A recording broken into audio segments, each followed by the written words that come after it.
Ce podcast est une présentation de Terrien CPA, donc Terrien, le nom de famille, là, pas tu n'es rien. Hein? Terrien, T-H-E-R-R-I-E-N. C'est un bureau de comptable avec plus de 25 ans d'expérience qui font affaire, sont spécialisés en fait avec les PME de 1 à 100 employés, particulièrement dans les milieux d'avenir, les domaines d'avenir, les jeux vidéo, le studio SF. Le studio, on est l'avenir. C'est la raison pour laquelle Terrien travaille avec nous.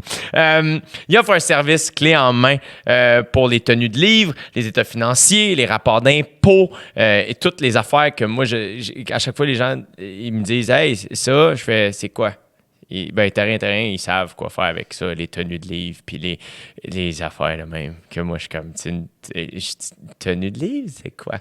C'est des affaires qu'on met sur le bord, là, tu sais, un A puis un Z. Non, personne. Laissez faire.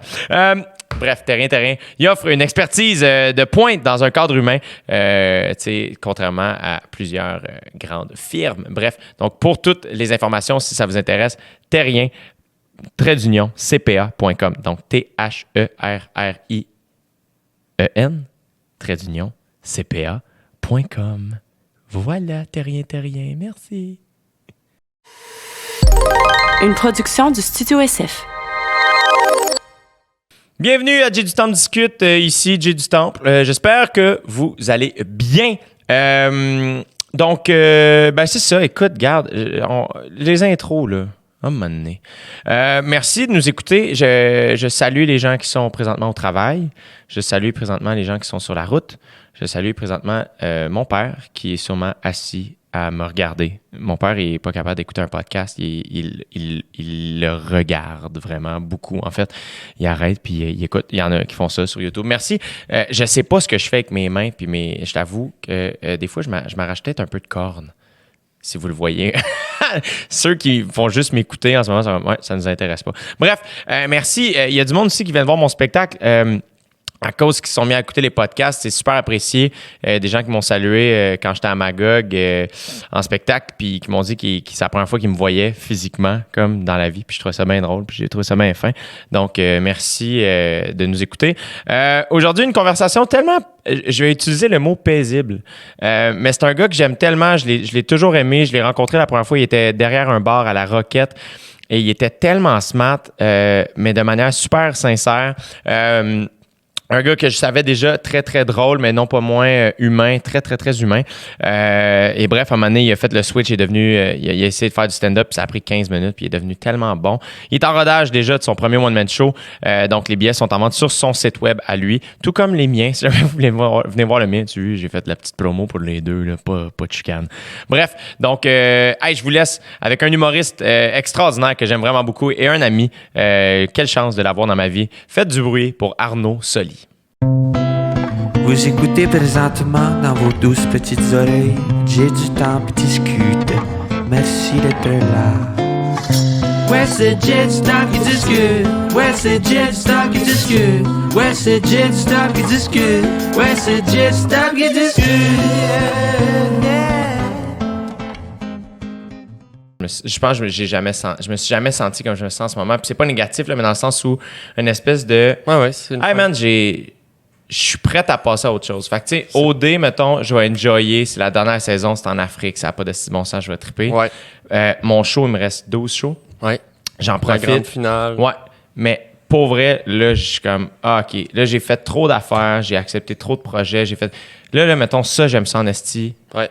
Écrire du stand-up, j'aime ça en esti. Ouais. Fait que je veux que ma vie devienne ça. T'sais. J'adore. Yeah. Mais tu sais, c'est... faut aussi le... Tu sais, des fois, il faut aller un peu plus loin pour savoir revenir. Tu sais, faut la tester, ta limite. Là. Exact. Je pense que tu me corrigeras, mais tu sais, on a toujours la peur un peu dans le métier d'échapper l'opportunité d'une vie. Tu sais, comme si, mettons, on n'est pas présent une journée sur Internet, la Terre va nous oublier. Tu sais, j'exagère à peine. Là, tu sais, fait que des fois, moi, j'ai le même enjeu que, tu sais, je vais tout le temps dire oui. Je vais pas tout le temps dire oui, mais je vais vraiment souvent dire oui. Pas que parce que ça me tente, mais des fois par peur que ça soit la dernière fois qu'on m'offre quelque chose. Je suis encore là, genre, non, mais c'est vrai. Je suis comme, ah, Chris, quelqu'un veut de moi, go, accepte ça. Ouais. T'es sûr, Arnaud, mascotte? Oui, je vais le faire, Ouais, tu sais, ouais. n'importe quoi. Mais on apprend à dire non, mais c'est un apprentissage. C'est un super beau problème, mais c'est ça que j'apprends cet été. Ça a été ça, de faire comme ah, ok, ouais, c'était ça, tu sais. Aussi d'apprendre que il n'y a rien qui presse, là, tu sais. Je l'apprends beaucoup, ça. Je pense que j'ai jamais été trop. J'ai souvent eu l'air pressé, mais je suis ambitieux, tu sais. Je suis très ambitieux, qui fait en sorte qu'à un moment donné, t'es comme. Tu finis par cocher des trucs et t'es comme ah, ça, mettons dans 3 ans, finalement, tu le coches en 1 an, puis ah, cool, tu sais. Ouais. Puis t'es excité, tu le coches, tu sais. Mais à un moment donné, t'es comme ah, ok, ouais, je peux vraiment tout prendre mon temps, tu sais. Ben, Je pense. Ben, tu sais, des fois, c'est le fun de cocher des trucs, mais des fois, c'est comment tu l'as fait aussi, là. Ouais, exact. Tu sais, c'est comme de dire, OK, tu sais, les gens qui voyagent, là, qui font, OK, j'ai fait l'Italie. Mais Chris, t'es allé à Venise une journée. Ouais. Ça se peut que ça soit cool aussi, passer un mois dans le sud, là, à Ouais. vraiment... T'es imprégné. Tu sais, ça dépend, c'est quoi l'optique de c'est-tu le faire pour le faire ou c'est le faire pour le vivre, là? Ouais. Ça dépend quoi, là. Des fois, Mais là, il faut c'est le pour- faire pour le faire aussi, puis c'est correct, puis...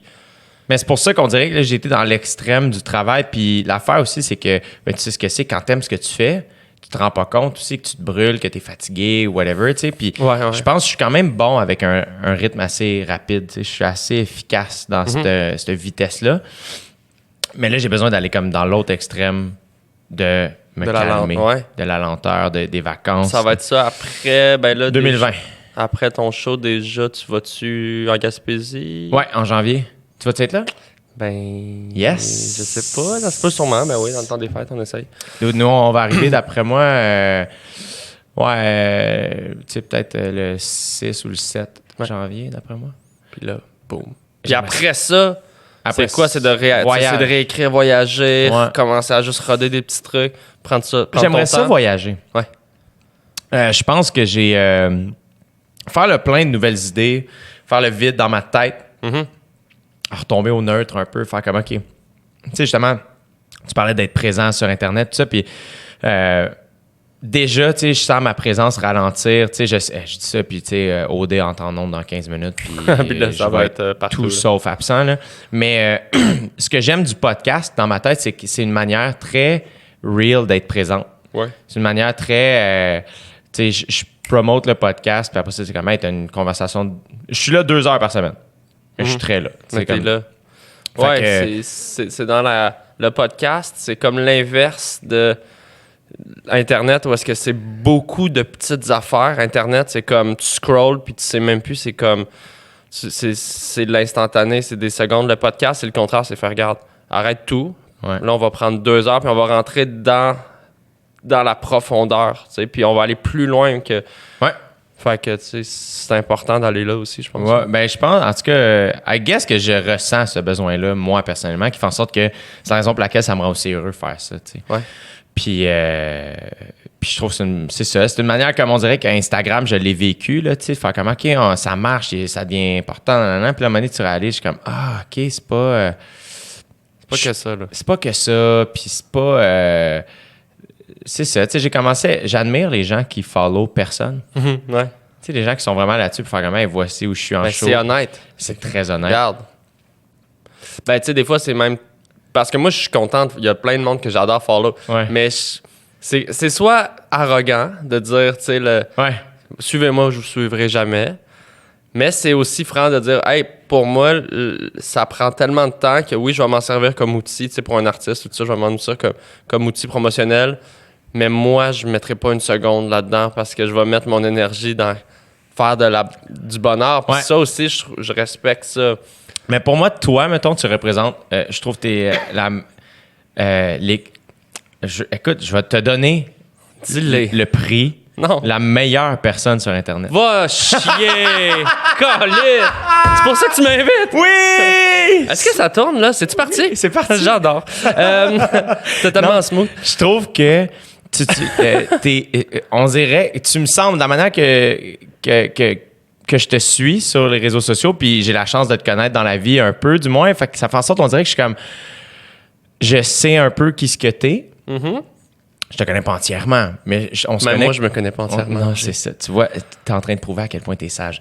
Mais je trouve que t'es très groundé comme être humain. T'es une personne très posée.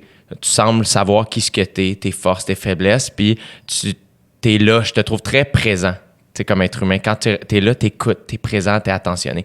Et sur le web, je trouve que on dirait que t'as compris tous les codes et tu l'utilises d'une manière comme unique et tellement puissante. T'es tellement fort sur le web. Puis je trouve que c'est sûr que ça attire du monde dans ta salle et les gens sont pas surpris de recevoir l'humoriste qu'ils reçoivent, mais qui fait pas le stock qu'il fait sur le web. Mais c'est ça qui est drôle. Puis, merci. Je m'intéresse beaucoup au web comme espace, comme... De diffusion. Oui, comme de diffusion, mais c'est une autre réalité. Pour moi, c'est vraiment comme un monde parallèle. C'est même pas que de la diffusion. Il y a un langage web, il y a un visuel, une imagerie. Le temps est pas le même. Le rapport. Fait que, tu sais, je m'intéresse beaucoup à ça. Puis c'est vrai que tu l'as dit tantôt, j'essaie de jouer avec ces codes-là, tu sais. Alors, ça va dans tous les sens, là, le meme, la vidéo, la parodie. Mon cerveau pense beaucoup à ça. C'est drôle quand les gens qui me suivent sur le web, pour X raisons, que ce soit la flotte dans le nez, les jeux de mots, un truc vraiment épais, une parodie de tutoriel, de whatever, là, tu sais. Ils arrivent en salle, ces gens-là, ils viennent pour différentes raisons, puis je leur donne pas ça, je leur donne quand même quelque chose qui me ressemble, fait que je pense qu'il y a une connexion. Mais je me le demande tout le temps, tu sais, même d'un point de vue, mettons, business-wise, là, je me demande si mon offre est claire. Je pense que oui. Ben, Moi, je pense que oui. pas tant, puis je sais pas si c'est grave, mais tu comprends que des fois... Tu penses parce que les gens viennent te voir puis ils s'attendent à autre chose? Je sais pas s'ils s'attendent à quelque chose. Ou je sais pas si... Tu comprends ce que je veux dire? Tu peux aussi l'accuser. Moi, mettons, au début de show, je parle des gens qui se sont fait convaincre de venir. Ouais. Parce que... Puis je trouve toujours ça le fun, juste de voir quelqu'un qui pointe quelqu'un dans la foule. Je suis comme, OK, en ce moment, on connecte tout. Sizer un peu l'audience. C'est le genre de truc où, tu sais, sans faire ça, mais tu sais, je pense que tu peux... c'est le genre de truc qui peut devenir un point d'ancrage. Souvent, je trouve ça cool d'acknowledge, surtout en humour, de faire « Hey, vous êtes là », tu sais. Ouais. Puis oui, je vous présente de quoi, mais sans vous, ça marche pas. Fait que, tu sais, c'est le fun des fois d'acknowledge le public qui est présent, puis c'est le genre de manière que tu peux faire comme... Tu sais... moi, souvent, mettons, j'ouvrais le show avec un clin d'œil à OD, mais j'écrivais pas de numéro sur OD. Il n'y a pas de numéro sur OD dans mon show. Mais c'est juste un clin d'œil. Je sais que vous m'avez vu là. Je vous donne tout de suite le petit bonbon. Cette relation-là existe. Une petite joke. Puis après ça, on embarque dans autre chose. Ouais, puis après ça, c'est ton show. Puis c'est toi qui lead. Puis tu sais, tu le fais merveilleusement bien. Puis c'est ça la beauté du stand-up. C'est qu'à un moment donné aussi, une fois que... Peu importe pourquoi les gens sont là. Tu sais, moi, je me pose la question parce que... Tu sais, je commence mes rodages, puis là, je le vois dans mes salles, il y a des jeunes de 9-10 ans qui trippent vraiment sur l'affaire un peu de base de la flûte à bec, puis il y a des madames de 72 qui m'écoutent à Véro et les Fantastiques, puis il y a tout le... Puis je trouve ça touchant de voir que c'est comme multigénérationnel, puis tout le monde trouve son fun. Mais je trouve ça curieux, puis j'ai encore de la misère à assimiler que toutes ces tranches d'âge démographiques-là se rassemblent dans un lieu pour venir m'écouter parler pendant 1h30. Il y a encore quelque chose de bien surréel, puis je sais pas si à toi qui a fait quelques 100 shows déjà tout seul, est-ce qu'on s'habitue à ça ou ça reste comme surréel? Je pense qu'il faut le garder un peu. Ouais. À un moment donné, moi, ce que j'ai réalisé, ce que j'ai trouvé le fun avec la première tournée, c'est que moi, j'ai vécu la tournée avec Adib en 2014. 2015, je faisais la première partie à Adib. 2014-2015, un peu 2016. Comme première partie, c'est un autre lien. C'est pas ton lieu à toi, nécessairement. Tu te l'appropries un peu moins. Là, avec ma tournée, à un moment donné, je suis comme, c'est mon show. Les gens viennent voir mon spectacle. C'est ton affiche. C'est weird. C'est un bon weird. Après ça, mais la seule affaire que j'ai vue arriver avec la tournée, c'est qu'à un moment donné, t'es plus... puis on n'est pas plus impressionné, mais c'est que les salles, t'es connais, ça devient ton lieu de travail. Fait que quand t'arrives à Dolbeau, ben tu sais que la salle est belle. Ouais. C'est plus la même affaire que la première fois. T'es comme, oh my God, il y a un lustre! Quoi? Shit! What? Hey man, il y a un Wi-Fi pour nous! Quoi? Ah! L'eau gazéfiée, température pièce et froide, quoi? Tu sais, là, c'est juste comme... si... Ouais, ben ça, c'est comme n'importe quoi. C'est ça. À un moment donné, tu... Mais moi, à chaque fin de show, tu sais, les lumières allument, puis je vois le monde, puis je trouve ça toujours moins important de me dire « Hey, trip. » C'est malade. C'est un privilège. C'est fucked up. Les gens se déplacent. Ouais. Gens Moi, se ça, déplacent. je m'en fais un devoir. Mais Ouais. Mais comme n'importe quoi, c'est sûr qu'il y a une partie d'habitude, j'imagine. Mais je suis là-dedans, cette découverte-là. Mais moi, ça me touche encore beaucoup. T'en as combien de fêtes jusqu'à maintenant? Ben, j'en ai fait 10. Ouais, je pense 10. Comment ça se... Ton le premier, là, comment tu te sentais? Ben, mon premier, c'était au terminal. Puis fait que c'était un peu la maison. C'est comme ma place. Là, ceux qui connaissent pas, dans le fond, c'est c'est comme un comedy club, en fait, sur le plateau Mont-Royal. Puis j'ai animé là 3 ans. Ouais. Donc, c'est vraiment ma maison. Là. T'as ta chaise? C'est comme ton jockey. Ouais, ils m'ont gravé une chaise honorifique. Yes! Fait que c'est la maison, donc c'était super. Le premier vrai rodage pour moi du show, rodage, c'était à l'Assomption au début de l'été. Super belle place, comme... comment ça s'appelle? C'est... à côté du gros théâtre Hector Chartrand, je pense. Okay. C'est semi-extérieur. C'est comme il y a la scène, c'est comme une genre de grange, puis là, c'est ouvert, puis ça mène sur la terrasse. Puis fait que c'est comme semi en dedans, semi dehors. Super cool place. Mais il faisait genre 46 degrés avec l'humidex. C'était la canicule. Puis vu que t'es comme dehors, puis il n'y a pas de clim, tout ça, c'était vraiment tough. Comme les gens étaient amortis. Moi, j'étais amorti. C'est sûr. C'est comme si on jouait sous l'eau. Là. Tu sais, j'ai l'impression que tout était lent. Puis j'ai fait 2 soirs là, puis les 2 soirs, c'était caniculaire. Puis c'était pas catastrophique. Là. Le show a été correct, mais tu sais, tout était plus périlleux, tout était plus lent. J'avais pas mon rythme. Fait que ça m'a joué sur la confiance un peu. Mais là, on l'a refait. Brossard, c'était fou. Le club? Ouais, c'était fou. C'était vraiment cool. Ça doit tout être pas mal plein. Il y a beaucoup de monde. C'est pas sold out, là. Ben, Montréal, oui, mais il y a beaucoup de monde. Assez pour que vraiment le parterre plein, beaucoup d'ambiance. Là, j'ai fait hier Sainte-Agathe, les Patriotes. Ouais. Super place. T'étais au bar en cabaret, ouais, yes. en formule cabaret Cool. encore, full intime. Ouais. Et c'était leur dernier show d'humour avant qu'ils rénovent. Ça a l'air d'un beau setup, ça. J'ai jamais joué en avant, C'est cool. mais ça, comme C'est quand parfait. je l'ai vu, j'ai fait ouais, absolument. C'est Il peut y avoir parfait. un beau show ici. Tu sais, je pense que tu as besoin de ça en début de run, surtout. Tu as besoin d'une intimité puis d'une connexion rapide avec le public pour... pas que j'ai la confiance fragile, mais tu sais, faire 1h30, c'est tellement une affaire de rythme que c'est un échange. Puis il faut rapidement, je trouve, que tu prennes ton aise puis que tu sentes que la dynamique avec le public est bonne. Ouais. Puis là, moi, ça me donne des ailes, puis tu sais, ça fait ça. Ouais. Si je l'ai pas rapidement, je me rends compte que je vais être dans ma tête, je vais chercher, je vais être moins moi-même. C'est artificieux. Ce qui est super difficile, moi, ce que je réalise, là, c'est que faut faire beaucoup de représentation. Mm-hmm. C'est juste ça. Parce que, mettons, moi, j'arrive à 200. Si j'inclus tout. Ouais, toutes en étapes, là. Tout. Le mini-tour, le moyen tour. Et je sais même pas si ça compte le mini-tour. Mais je pense que oui. 200. C'est fou quand même. Hein? Mettons, le mini-tour, avant que je parte pour Bali, j'avais fait 25 shows. Ouais. Entre Bali et la Grèce, je n'avais fait 75. Ouais. Puis depuis la Grèce, aller jusqu'en Afrique du Sud, je vais en avoir fait presque 100. Rem, t'en as gaulé. J'en ai hein? gaulé, ouais.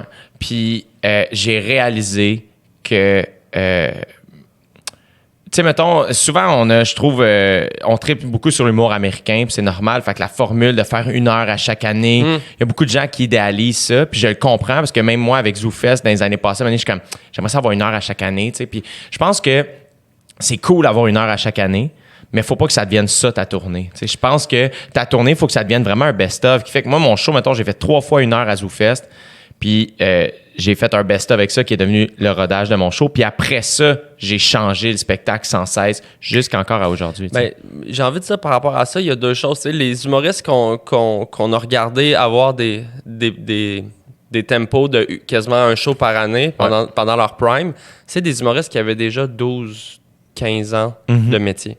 Ça prend une qualité d'humoriste et de vécu, de maturité. Ouais.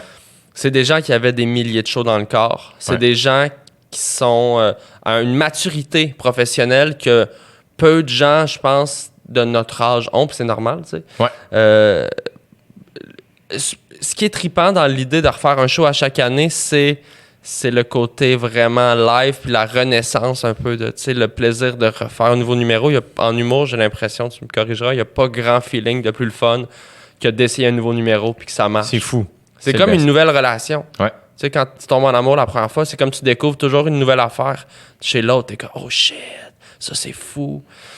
Par contre, refaire un numéro 300 fois, ça fait qu'à un moment donné, il est tellement tight. Puis peut-être que nous, on l'oublie ça, mais c'est le fun aussi, travailler quelque chose bien. Ouais. Tu sais, puis c'est pour ça que c'est le fun, je pense. T'es un gars qui aime animer. Moi, j'adore animer, mais c'est le côté live qu'on aime. Ouais, J'aime exact. faire de l'impro, c'est le côté live. Exact. C'est le côté... C'est live, esti. On le revivra plus, mais ça n'empêche pas que c'est le fun des relations durables. Ouais. Comme moi et ma femme. Voilà. Ah, quel lien de feu, câlisse! Oh, il est My parfait, God. cet homme. Il est parfait. Je sais pas à qui je fais alors. Il n'y a pas de caméra. Mais tu vois, le pire, c'est que moi, c'est ça que j'ai aimé, c'est que ce qui est super dur quand tu commences à roder, je pense que c'est pire un premier show. Parce que on se met tellement de pression. C'est comme, oh my God, il y a des gens dans la salle. Faut que je leur donne le meilleur. Moi, ça m'est arrivé de retenir, de faire des changements dans le spectacle parce que je suis comme, hey, là, je le connais. Puis ça, c'est mon pacing de show. Puis Tu veux plus qu'il bouge. je veux pas qu'il bouge, tu sais. Et des fois, il faut comme je m'écœure, puis faire fuck off, puis 10 minutes avant de monter, je change tout. Ouais. Je change de bord, fuck off, ça, je le coupe. Parce que ça fait 10 shows, je dis je veux plus le faire, je le fais plus. Non. Moi, je te jure, j'ai fait des changements à un moment donné avant de monter sur scène, pendant que Charles Pellerin est sur scène en train de faire la première partie. J'ai enlevé comme 3 petits bits. J'ai enlevé l'équivalent d'un 15 minutes. J'ai flippé le show de bar. Wow. J'ai attaqué go, tu sais. Puis, Le show est devenu ça. meilleure t'sais. décision de ta vie. Ouais, exact. C'était ça. C'est ça. Puis c'est là où moi, je pense qu'il faut juste que... Puis il y a des numéros, mettons, qui sont là depuis le début du rodage, qui sont encore dans le spectacle, mais j'ai trouvé la fin il y a quelques mois seulement. t'sais. J'adore ça. Puis je suis content d'entendre ça parce que je suis assez minutieux dans la vie, là, tu sais. Puis des fois, je suis comme, ce numéro-là, la fin est pas parfaite, on le fait pas. Tu vas le trouver. Fais-le. Fais-le, c'est pas grave. Il va... J'aime que tu me dises ça parce que des fois, j'ai l'angoisse de... On veut tellement que ça soit tout de suite parfait. C'est fou. Ça sera pas parfait si tu le fais pas. Non, exact. Tu sais, des fois, c'est une impro que tu fais sur scène, tu fais, Chris.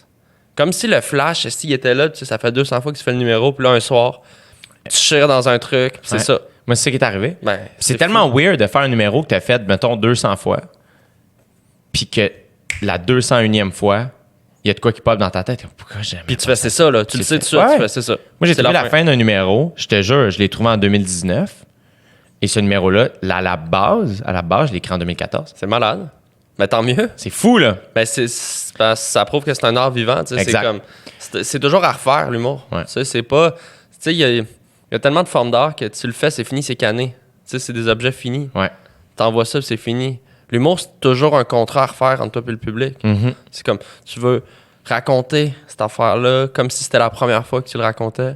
Puis ce que j'ai réalisé aussi, c'est que le rodage de mon premier show s'est fait devant des gens qui voulaient vraiment me voir en spectacle. Les premiers qui achetaient des billets, Les premiers, ouais. c'est des vrais fans, tu sais, je pense. Puis à un moment donné, après, tu sais, une année et demie, là, c'est comme, ah, OK, là, je commence à taper le genre de monde. Tombe une autre strate. Exactement. Les hard fans sont passés. Ouais. Mais là, à un moment donné, c'est comme, oh shit, là, je tombe devant le vrai monde. Eux, faut que je les fasse rire aussi. Faut que tu les convainques un peu plus. Ils sont Ouais. moins gagnés d'avance. Ouais. C'est ça. Fait que c'est ça. Fait que c'est vraiment un ongoing process. C'est non-stop. Mais amuse-toi avec ça. Tu sais, moi, la meilleure chose qui m'est arrivée, c'est que je coupe des numéros, j'en écrive des nouveaux, j'y rentre devant du monde direct, puis je leur dis pas. Je fais comme, OK, il y a un nouveau numéro dans lequel je rentre en ce moment, il y a 1500 personnes. Cool. Puis on le fait. On l'essaye. Ouais. Ben, c'est une belle approche. Puis Puis, tu sais, moi, c'est niaiseux, là, mais le plus stressant, je pense, c'est quand j'ai switché de punch-out, de show. Puis là, à un moment donné, j'étais comme, ouais. Puis là, à un moment donné, c'est comme, oh shit, ça, c'est stressant, tu sais, parce que là, tu testes la fin du show. Puis à un moment donné, je me souviens, j'étais sur scène, c'était dans le mini-tour, je pense même, c'était Dave qui ouvrait. Ou c'était le début du moyen tour. Bref. Puis j'ai dit à Dave sur scène pendant la testation, en fait, je vais le faire ce soir. J'essaie. Comme, go. Puis le soir, je l'ai fait. J'ai eu un frisson. Puis, j'ai fait, je pensais ça. Ben, c'est ça. That's it. Faut juste le faire. Moi, je trouve qu'il y a quelqu'un qui m'a aidé, mettons, à faire de mon spectacle ce que j'en voulais, c'est regarder Mike Birbiglia. À chaque fois que je regarde ses shows, sais, My Girlfriend's Boyfriend, même Thank God for Jokes. Qu'on a vu ensemble. Qu'on a vu ensemble à Burlington, absolument. C'est des shows qu'à chaque fois que j'ai vu, j'étais allé le voir live aussi, faire The New One.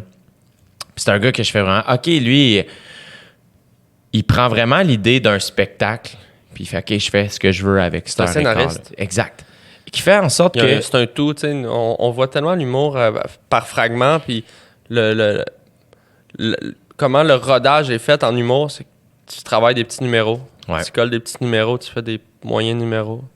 Tu fais des moyens numéros. Mais je pense que le premier show, c'est beaucoup ça. C'est normal. C'est pour ça que j'ai aussi hâte d'écrire mon deuxième. Et roder mon gala, juste pour rire, ça m'a donné le goût d'écrire mon prochain show. Ouais. Parce que, justement, le premier show, c'est comme une courte pointe.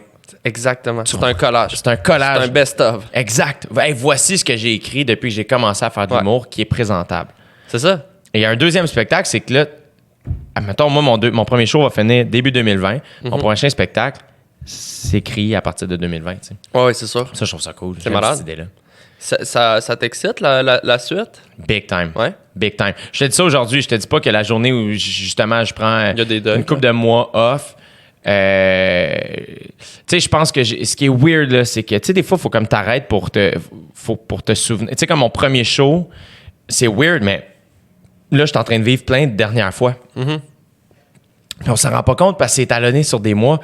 Fait que, mettons, la dernière fois que j'ai fait l'Étoile, c'est après le show qu'en disant bye à la directrice de salle, faire « Oh shit! Hey, on se voit juste au prochain show. Ouais. Oh my God, ça va être dans 2 ans. C'est ça. Je m'excuse. Ben, on se voit dans 2 ans, tu sais. C'est weird. Mais je pense que c'est ça qui va être le fun. C'est un peu la tournée, ça devient la rentrée. Quand j'ai rodé mon gars juste pour rire, je suis revenu d'un bar, j'avais ce sentiment-là de la rentrée. Fait comme, oh my God, je retrouve tout le monde, tous les amis, tous les collègues. Je réessaye des affaires, je repatente des trucs. Puis justement, c'est décourageant au début, mais quand ça commence à marcher, il n'y a rien de plus grisant. Fait que je ne peux même pas m'imaginer développer un show complet. C'est leur Comme de premier, rien, ça, hein? de faire, hey, OK, là, j'y pense en ce moment, je suis excité. Ouais. Je dis, hey, j'ai 0 minutes. Faut que je me rende au moins à 60. Ouais. Puis après ça pourrait être plus. Mais à partir de 60 minutes, je peux présenter ça en salle, tu sais. Fait que c'est comme, OK, ben parfait, je vais avoir comme un 8 mois pour préparer ce 60 minutes. Ah, c'est grisant, man. Fait que c'est vraiment excitant, je trouve, tu sais. Mais c'est une série, ben, la vie, là, c'est beaucoup ça. Tu sais, c'est la fin de quelque chose, c'est toujours le début de quelque chose d'autre, tu sais. Ouais. Tu sais, c'est des chapitres, là, tu sais. ben, toi, j'ai l'impression que j'ai assisté à un de ces nouveaux chapitres-là dans ta vie parce que nous, on s'est connus à Roquette. Ouais. Justement, quand j'ouvrais pour Adib, Ouais. moi, c'est Adib C'est vrai, beaucoup hein? qui m'a amené à Roquette. Parce que j'y allais que très peu. Ouais. Puis avec Adib, souvent, le samedi soir, après le dernier show de la semaine, on allait prendre un verre. C'est vrai, Adib, C'était il venait souvent à avec, la Roquette. C'était son spot avec Thomas Levac. Quand il était à l'école, les deux, ils venaient jouer au baby-foot puis Ouais. prendre des quilles de Tremblay, des shots de Jameson. Mais Ouais. moi, c'est là que je t'ai connu. Puis le pire, c'est que je te connaissais de réputation OK. comme joueur d'impro. Ouais. Je savais, sans te connaître, je savais qui était Arnaud Soli. Puis j'étais oh shit, lui, il est fucking bon en impro. Puis il est hilarant, genre. C'est ce que je savais. J'avais un peu cette aura-là. Aura-là.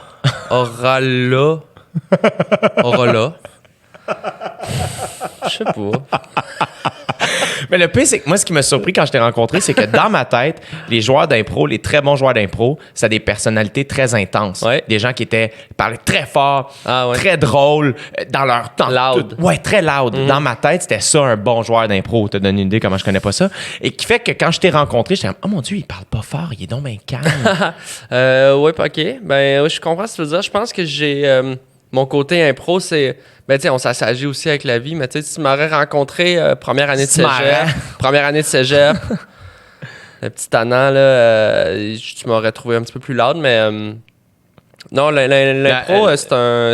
La première année de cégep, ça, c'est l'année où t'as essayé de vendre du weed, c'est ça? Ah ouais, que je me suis fait deload. Moi, c'est la première fois de ma vie sacrément. que j'entendais deload. C'est la première fois de ma vie que j'entendais quelqu'un qui disait, ouais, je vais commencer à vendre du weed. On dirait que Une journée. Comment t'as fait? Raconte-le. Ben, je me suis dit, tu sais, c'était au cégep du Vieux-Montréal. C'était une job comme une autre en vente du pot. Je me suis dit, mon ami il dit, ah, regarde, je vais t'en donner un petit peu. Fais juste en vendre relax, comme ça, tu sais, des petits grammes, tu sais, juste aux amis. Juste, tu vas voir, ça va te faire un petit argent de poche cool. Je suis comme, OK, ouais, tu sais, là. Fait que là, j'ai mon stash, tu sais, dans mon sac à dos. Là. Je suis là devant le cégep. Là, je sais pas trop, là. Je dis, voulez-vous du weed, là, tu sais, aux gens? Je sais pas, man. J'haïssais ça, honnêtement. Là, il y a comme 2 gars qui font, ouais, on va te prendre du weed. Parfait, là, ils disent, cool, ok. T'as-tu de la monnaie pour un 100? Je fais, non. Ils disent, ok, viens avec nous, on va aller faire de la monnaie au DEP. Parfait. Là, on marche. Là, ils me pognent dans une ruelle. Donne-moi tout ton weed. Là, j'étais comme, non, je suis en train de. Là, t'es deload, il disait ça. T'es deload. Non, c'est vrai? Oui, il disait, t'es deload. Comme c'était un verbe, là. T'es deload. Comme si t'es au paintball, t'es comme freeze. Ouais, c'est ça. Puis là, ils sont partis avec mon sac, puis je te jure, j'ai dit, est-ce que je pourrais récupérer mes manuels? Ils ont fait, fuck. Ils m'ont pitché mon sac avec mes. Tu sais, j'avais mes cartables, là, tu sais, d'école. Ils ont pris mon pote, puis j'ai plus jamais été un criminel. Calisse, hein. C'est que c'est poche comme histoire. Hey, j'avais tellement honte. C'est parfait. Je reviens au local d'impro. Puis Arnaud, ça va bien la vente? Non, c'est terminé. J'ai accroché mes. Un avant midi, là. T'es deload, asti, à quel point. Tes premiers clients. Ouais, je te jure. J'ai perdu 70$. Jamais je touche à ça. Mais tu sais, c'était minuscule, mais. Fait que là, tu faisais de l'impro. T'avais-tu commencé au secondaire? Ouais, moi, j'ai commencé à faire de l'impro en secondaire 3. Puis comment t'as commencé? Toi, quand même, tu viens d'une famille d'artistes. Ouais. Tes parents, les deux sont musiciens? Ouais, mais mon père, ma mère, Ton père et ta mère, ils font quoi? Ma mère est claveciniste, elle joue du clavecin, qui est un instrument à clavier baroque, genre de piano à cordes pincées. Elle joue avec qui, là? Elle joue essentiellement seule, mais elle a une compagnie de musique qu'elle a fondée qui s'appelle Les Idées Heureuses. OK. Où est-ce qu'elle a des instrumentistes avec elle qui font du répertoire classique baroque. Mon père, il était corniste, il joue du corps français à l'orchestre à Montréal, à l'OSM, puis il a fait plein de trucs, mais il a une bonne carrière de musicien classique, d'orchestre. Wow. Puis, ils font ça encore ça aujourd'hui? Ma mère, oui. Mon père, il a arrêté il y a une quinzaine d'années parce que il a 65 ans, puis les instruments avant, c'est super difficile pour les muscles. Rapidement, tu te fais dépasser par des jeunes qui ont des meilleurs muscles de bouche que toi. Fait. Mon père, il est devenu rapidement... Je pensais que tu allais dire rappeur. Et mon père est devenu rappeur. Parce qu'on est Loud, c'est mon père. Ouais, Papa Loud. Non, mon père, il est allé en administration après ça de la musique classique. Voilà. Puis, il vient de prendre sa retraite. Voilà. On le salue. Mais toute ma famille, même mon grand-père, grand-mère, oncle, tante, frère, sœur, j'ai pas de sœur, cousin, cousine, tout le monde est musicien. Comme sur 3 générations. Là. C'est malade. Ouais. C'est malade. Ouais, c'est ça. On n'entend jamais ça. T'es vraiment un bon enfant montréalais, genre. Ouais, je suis bon enfant. Je te rappelle, j'ai vendu du weed. T'as essayé de vendre du weed. Non, j'étais un bon enfant, je pense. J'ai grandi à Montréal, puis d'une famille de musiciens. Moi, j'ai fait de la musique toute ma vie. J'ai été à l'école, concentration musique au primaire, secondaire. Flûte? T'aimais-tu ça? J'adorais ça. C'est malade. Oui. Mais j'adorais ça, mais pas au point, jamais je me suis dit, ça va être mon métier, mettons, tu sais. La musique, je trouvais ça cool de faire de la musique à l'école, chanter, faire des percussions. Tu sais, pour un enfant, ça prend... Ouais. Tu sais, il y en a... Moi, le sport, c'était moins ça. Moi, j'ai toujours dessiné, la musique. J'ai toujours été comme un enfant créatif. Quand je me rappelle, à la maternelle, j'avais écrit une pièce de théâtre pour ma classe. Arrête! On avait joué. Non! C'était comme un singe qui avait un petit diable puis un petit ange. Sa mauvaise conscience, bonne conscience. T'as écrit ça en maternelle? Ouais, écrit, là, tu sais. Je te garantis pas que c'était 8 actes. Puis j'avais écrit une pièce, là, j'avais casté le monde dans la classe. Ma mère m'avait aidé à faire les billets. On avait vendu des billets. Ouais. Fait que j'ai toujours eu besoin de faire partir des projets. T'étais-tu le singe? C'est trop flou, écoute. Il y avait un singe, mauvaise conscience, bonne conscience. Moi, je pense que je jouais pas dedans. Je pense que j'étais comme l'impresario. T'étais Serge de Noncourt. Ouais, un petit foulard. OK, tout le monde! Magali, est-ce articule, tabarnak? Non, je me souviens plus trop, mais on avait fait... Je me souviens, tu sais, c'est flou, la maternelle. Il y avait le genre de petits stages dans le coin des blocs, puis... Toujours partie des projets, tu sais. Écoute, en première année, je faisais des cartes à jouer de Casper, comme avec des fantômes. Chaque carte avait un fantôme, un numéro, puis un objet. Puis là, j'ai passé au monde, puis là, j'essayais comme de les vendre, tu sais, comme créer comme un boss de « Hey, t'as-tu les cartes fantômes? » Ouais. Tu sais. partir des affaires, là, tu sais. On sent beaucoup un désir de vente de ta part. Il y avait un côté business. Il y avait aussi juste un côté, genre, créer des affaires, tu sais. Je partais J'ai des boîtes à souvenirs chez nous remplies de débuts de BD, d'idées de jeux vidéo, de cartes au trésor. J'étais très dans ma tête, mais j'arrivais à le communiquer quand même. J'étais un enfant sociable. Puis j'aimais créer des affaires. Très créatif. Ouais, créatif, je pense. Qui a fait en sorte que quand tu as trouvé l'impro, toi, ça a dû être une mine d'or. Là. Ouais, ça a vraiment été possiblement le plus gros déclic de ma vie. Ouais. Parce que j'étais quelqu'un qui aimait faire rire en classe, tu sais, puis un petit clown quand même dans mon groupe d'amis. Puis, tu sais, je faisais les shows de... Tu sais, j'animais les... Ouais, c'est tout ça, là. Mais l'impro, pourtant, j'en ai vu depuis que j'étais jeune. Tu sais, j'allais voir la LNI avec mes parents, puis là, j'écoutais à la télé le mondial d'impro, puis... Mais je sais pas pourquoi, secondaire 1, 2, j'allais le voir, mais je pense que j'étais un petit peu intimidé par ça. C'était les plus vieux qui étaient là. Ouais. Le secondaire 3, mon ami puis moi, on s'est dit qu'il faut faire le camp, tu sais. Puis... Vous étiez les plus jeunes? Oui, ben il y avait d'autres secondaires 3, mais c'était comme... On était les plus jeunes, là.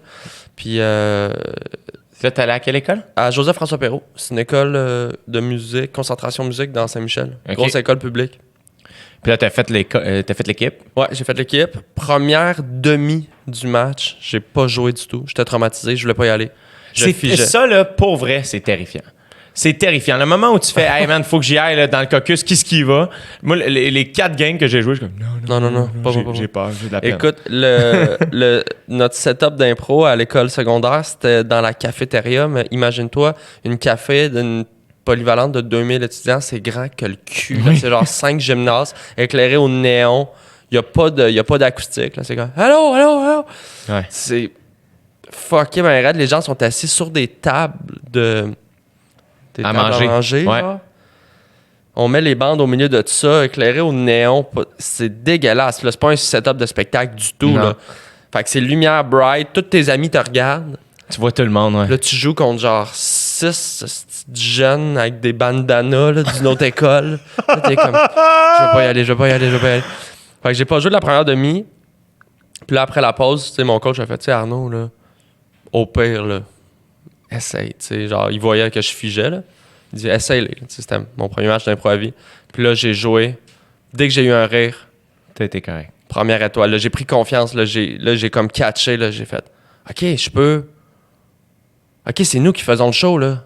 Genre, je peux dire que je peux décider où est-ce que l'histoire va. Tu sais, là, quand tu réalises qu'en impro, tu prends... Tu sais, t'écris l'histoire, t'ajoutes. Il y a un côté aussi mise en scène. Ouais. Le contrôle que... Là, j'ai tilté, là. Puis là, c'est devenu comme l'affaire la plus importante dans ma vie pendant plusieurs années, là. C'est clair. Ouais. Avec 3, 4, 5, cégep. Moi, j'ai choisi mon cégep pour l'équipe d'impro. Le vieux était fort. Très fort. Super beau setup.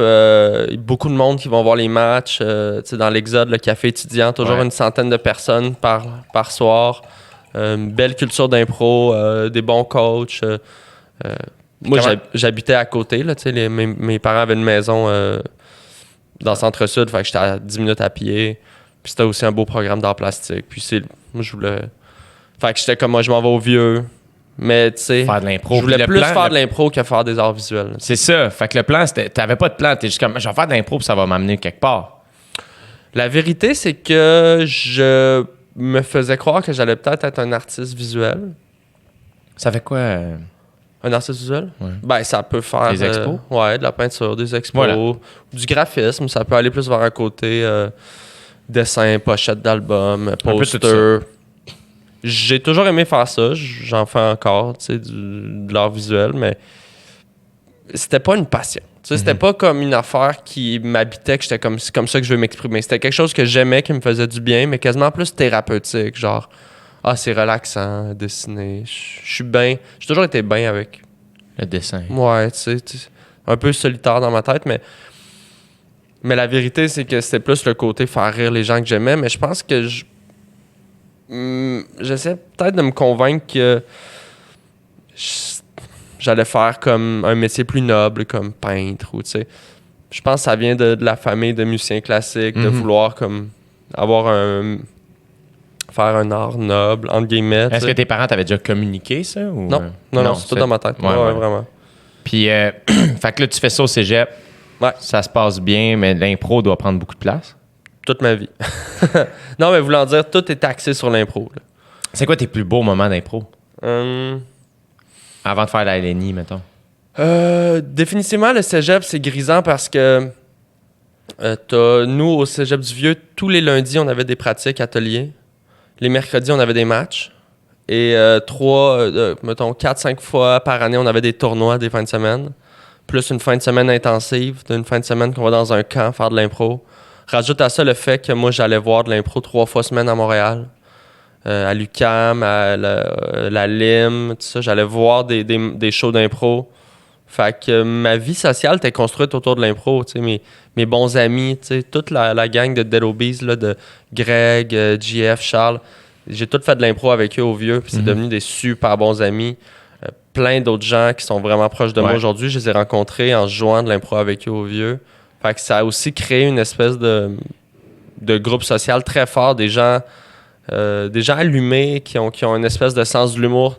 Mais tu le sais, là, on se tient avec des gens drôles, comme ouverts d'esprit, du monde vraiment. C'est ça, c'est des personnalités aussi très compatibles. Fait que c'est toute ma vie sociale, c'est vraiment créé autour de ça. J'ai commencé à travailler dans un bar parce que Joachim Morin, qui faisait de l'impro au Café Campus à la CIA, m'a vu là, m'a dit « Hey, je suis gérant de la Roquette, je me cherche un barman pour amener des jeunes. » Ouais, fait que tu sais... Non, mais c'est vrai, tout part de là. T'es bon en impro, tu veux-tu devenir barman? C'est vraiment ça. C'est bien drôle. Ben, il disait, tu sais, je sais que t'es dans la gang du cégep, t'as un bon groupe social qui vient avec ça. Faudrait-tu partir une soirée les mercredis? À Roquette? Ouais, à Roquette. Il m'a dit, tu sais, tu serais barman attitré. C'était Yes McCann qui mixait à l'époque. OK. Puis là, c'était quoi? C'était Rich, votre soirée, puis vous faisiez ce que vous voulez? Genre? Ben, c'était comme invite ton monde. C'était comme le début de Facebook aussi. Les bars essayaient de créer des happenings plusieurs soirs par semaine. Ouais. Les mercredis, c'était un genre de trou dans l'horaire qui se passait rien. Il était comme, tu sais, amène ton monde, essaye. Puis les mercredis, c'était les soirs d'impro. Dans le circuit collégial, la ligue d'impro collégiale. Fait qu'il se cherchait il espérait un peu que ça devienne l'after de l'impro, tu sais. Puis toi, mettons, tu jouais le mercredi, puis après ça, t'allais travailler? Non, mais ça, c'était l'année après. C'était juste après mon cégep. Mais j'étais encore, comme je connaissais ce monde-là, puis... T'es-tu à l'université? Ouais, après ça, j'ai été à Concordia. Ah oui, en c'est art vrai. visuel, ouais. Chris, t'as continué. Ouais. Ouais, Chris. Tout le monde savait que ça marcherait pas. Non, mais j'admire ça parce que moi, dès que je sais que je veux pas faire quelque chose dans ça. Mais je savais pas, honnêtement. Tu savais pas à ce moment. Je me convainquais, mais il y avait une espèce de... Je sais pas pourquoi j'ai pas flashé avant que l'humour, peut-être, mais tu sais, moi, j'écoutais les En route. Quand j'ai vu En route, ça a été... C'est qu'on écoutait ça, hein? Je pense qu'on était une gang à vraiment faire... Moi, j'avais pas Vidéotron. Comment tu les écoutais? Tout ce qui se trouvait sur YouTube. Ah, c'est ça. Qui a fait en sorte que moi, il y a plein de monde que j'avais jamais vu quand je suis arrivé en humour parce que s'ils avaient pas fait mettre sur YouTube, je savais pas c'était qui. Je comprends. Fait que moi, ceux qui avaient Vidéotron, j'étais un peu jaloux. Moi, j'avais Vidéotron, puis j'ai écouté toutes les saisons. Écoute, j'écoutais ça, puis là, il y a une partie de moi qui a vraiment commencé à sérieusement faire pourquoi c'est pas moi qui est sur scène en ce moment? Ah ouais, hein? Je pense que j'ai ce qu'il faut, là, tu sais. Je pense qu'en route, ça peut-être... Parce que maintenant que j'y pense aussi, moi, j'ai découvert En route beaucoup quand j'étais au cégep. Mm-hmm. Puis ça a fait en sorte que j'ai fait « Ah, OK, il y a des soirées d'humour. » Comme ça m'a comme ouvert les yeux sur, justement... Je pense qu'avant, on connaissait juste les humoristes connus qui faisaient des galas puis des one-man shows. Ouais. Puis En route a fait en sorte qu'on a comme fait « Ah, c'est comme ça qu'on commence. » Mais c'est que ça a montré qu'il y avait un chemin à suivre. Tu sais, parce que je pense que dans l'autre génération d'avant, cette zone-là entre l'école, mettons, de l'humour, puis ton gala, c'était genre, il y avait Saint-Laz, le DAG, il y avait quelques soirées headline. Puis tu faisais 4-5 headlines, puis tu faisais ton gala, puis tu partais en one-man show, puis c'était ça, là. Ouais. Il n'y avait pas l'espèce de réseau de microcosme qu'il y a en ce moment, là, Chris, il y a combien de soirées d'humour à Montréal? Hey man, c'est tellement le fun, par exemple. C'est malade. Asti que c'est le fun. C'est malade. Quand je rodais pour mon gala, je me trouvais tellement chanceux d'être ce gars-là. Je me sentais comme tu sais, jouer 3, 4, 5 fois par soir un mercredi. Ouais. T'es à New York, là. Man! C'est le... Mais Littéralement, tu recules pas loin, là. Quand je suis sorti de l'école en 2013, c'était impossible. Ben, il y avait ça par semaine. Il y avait comme... Il y avait comme... Les gens commençaient des soirées, là. Ouais. C'était le début du jockey, Ouais. de la breu. Dans le fond, tu vois, le premier, c'est le Saint-Cyboire, c'était en 2005. Ouais. Mais ça, le Saint-Cybe, c'était unique. Ouais. Ouais. Moi, j'allais voir les T'as-tu soirées. connu le Saint-Cybe? J'étais allé une couple de fois. T'as jamais joué? Dano, y a-tu animé là? Dano a animé là. C'est lui qui l'a parti. Ben, c'est ça. Moi, j'étais allé... Non, j'ai jamais joué là. Non? Quand j'ai T'as pas eu le commencé temps. à faire de l'humour, T'as commencé Il y a- en quelle année officiellement? il y a 3 ans et demi. Novembre 2016. Si tard! Novembre 2015? Ça se peut. Ça fait 3 ans et demi. Ouais. Ça fait pas long. C'est ça. Ça venait de brûler. Genre l'hiver d'avant. C'était Biz qui était Juin, censé animer. ça a brûlé en septembre. Ouais, c'est ça. Ben, ça venait de brûler. Ouais. Puis c'était Biz qui était censé le prendre. Il l'a pris Fait que en j'ai juin, jamais puis ça a vécu. brûlé en septembre. Genre, ouais, c'est ça. Ouais. Ouais. Moi, tu vois, j'ai eu le temps de closer au Saint-Cybe juste avant que ça brûle. C'est la première fois de ma Tu vie. sortais de l'école? Ouais, je sortais de l'école. Parce que c'est ça, dans ma tête, il a brûlé en 2014. Peut-être je me trompe. Peut-être je me trompe. En tout cas, c'est dans ce coin-là. Bref, puis j'ai closé pour la première fois de ma vie au Saint-Cybe. Ah ouais? Puis j'étais comme, oh my God. Je me souviens me rappeler, dire, Je l'ai fait. je close au Saint-Cyboire. Ouais, c'est mythique comme Pour moi, soirée, c'était là. quelque chose. Puis t'auras compris que le line-up était pas génial, là, mais... Puis... puis... Puis finalement, pas longtemps après, ça a brûlé. Mais Ouais. je l'ai connu, tu sais, je l'ai connu un peu. J'ai tellement passé de temps au Saint-Cybe. Moi, Ouais. c'était notre bar après l'impro, c'était là qu'on allait. C'est ça. Parce que pour une raison X, les gens de 16-17 ans, ils se faufilaient par la terrasse. Là, il y avait... En tout cas, Ouais. il y avait une couple de mineurs qui passaient par là. Ouais, ouais. Sacrement que... Moi, j'étais une vidange dans ce temps-là. J'avais pas une scène. Puis on faisait la vieille technique des fonds de pichet. Alors, Tu prenais les fonds de pichet puis tu remplissais un pichet avec ça? une pinte. Une pinte. Non. Man. Tu me niaises? Ah non. Tu faisais ça? Ouais. Ah! Arc. On a rien à foutre. Mais un fond de pichet, c'est pas super. C'est pas comme les fonds de verre. Non, mais genre, je pense qu'il y avait un foulard à terre. Tu sais, genre, je prenais tous les Non, liquides. non, Non, non. j'exagère à peine. J'exagère à peine. C'est des années de fête. Ouais, hein? Je faisais la fête. C'est ça que ça a fait, hein? Hey, c'était le fun. Ben moi, Je m'ennuie pas de grand-chose dans le sens que j'aime vraiment ma vie en ce moment. Ouais. Mais je m'ennuie de l'insouciance de Ouais. cette période-là. Est-ce que tu étais conscient? Tu sais, moi, mettons, quand je dis ça, là, des fois, je suis comme, ah mon Dieu, je m'ennuie du temps où je trouvais que j'avais pas de responsabilité, tu sais, Mhm. puis que l'insouciance de ce Ouais, temps-là. c'est ça, tu sais. exactement. Mais on dirait que dans ma tête, j'avais des responsabilités, tu sais. Ben, on en avait Ouais. un examen de philo. C'est ça. Aïe, aïe, aïe, hein. C'est que. L'allégorie de la caverne, faudrait pas. Te souviens-tu de ça? Oui. Ouais, hein? C'était quoi déjà? C'est Platon, l'allégorie de la caverne, c'est que lui, il dit que Je suis tellement content que tu me l'expliques. l'allégorie de la caverne, c'est que dans la caverne, tu vois la réflexion des objets. Ouais. C'est tout ce que je peux dire, Jay. Je sais pas, c'est quoi? Mais à la fin, le prisonnier, il se Il libère. sort de la caverne. Il sort, puis, mais il veut retrouver. Il réalise que... Parce que dans la caverne, il voit juste... Je pense que c'est la perception. Ouais. C'est ça. Il voit juste les ombres, en tout cas. Ouais.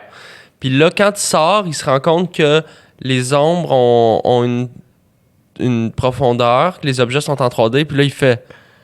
Ah! Fait que c'est une métaphore de nous qui sommes toujours dans la caverne. Ça, c'est vrai, ça. Qu'est-ce qu'on fait? Platon. Rest in peace. Mais non, mais tu sais, le sentiment de... Tu t'ennuies de l'insouciance. Mais en même temps, je dis ça, puis j'avais des enjeux qui me paraissaient comme des montagnes. Tu sais, genre, je commençais à parler aux filles. Là, moi, j'avais des gros struggles relationnels. Ah oui? Ben, c'est parce que... oui, mais c'est comme bien du monde, mais moi, je pognais pas pantoute au secondaire. tu sais. Hein? Ben, Arrête, capitaine charisme je devant moi. je pognais ami. Ah. Tu sais, j'étais tout mec, j'avais de l'acné comme c'était pas possible, j'étais des nœuds dans les cheveux, j'étais drôle, mais tu sais, j'étais comme le gars les filles venaient se confier. Ouais.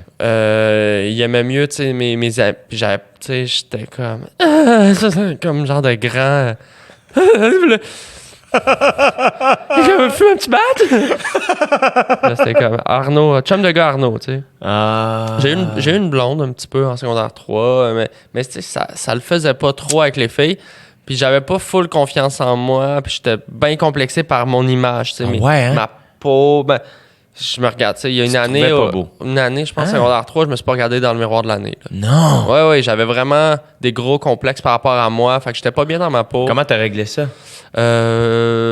L'acné s'est dissipée un peu d'elle-même. J'ai fini par aussi prendre de l'Accutane plus tard. Mais l'impro m'a beaucoup donné confiance en moi. Ah ouais, hein? C'est clair. De voir que je pouvais... ben, tu sais, un rire, c'est une validation. Là. Ouais. Fait que de voir que je pouvais faire rire les gens, ça me faisait vraiment du bien. Mais faire rire des gens, c'est une chose. Aller chercher un rapport one-on-one dans l'intimité, c'est une autre chose. Fait que ça a été long. Puis même au cégep, j'ai pas vraiment eu de blonde. J'ai eu des petites histoires, mais j'avais bien de la misère. Très craintif. J'étais gêné avec les filles. J'avais de la misère à communiquer ce que je sentais. Je voulais pas étouffer non plus. Fait que j'étais comme souvent, je backais off. Je commençais à avoir des relations. J'étais gêné. J'avais pas trop d'expérience non plus sexuellement, j'étais pas capable de rien communiquer, fait que c'était comme... C'est tellement terrifiant comment plus jeune on n'ose pas parler, puis juste de... tu sais, comme de dire à quelqu'un comme « Hey, j'ai jamais fait ça », puis l'autre « Hey, moi aussi ». Ou je me sens comme ça, j'ai envie de ça, juste vraiment verbaliser la base, là. Ouais. Tu me sembles un bon communicateur aujourd'hui. J'essaye. Tu sais, tu sembles être très dans tes souliers, très justement conscient de ce que t'es. Ouais, ça, je suis pas sûr, ça, oui, ça. Mais il y a des gens avec qui c'est plus facile, puis des gens qui invitent à s'ouvrir, puis que tu sens que... Mais c'est aussi, rapidement, il y a des relations dans ta vie que tu sens que la personne est, un, très susceptible, deux, va te juger, ou... Fait que moi, c'est au vibe, tu sais, si je sens que quelqu'un est ouvert à comme...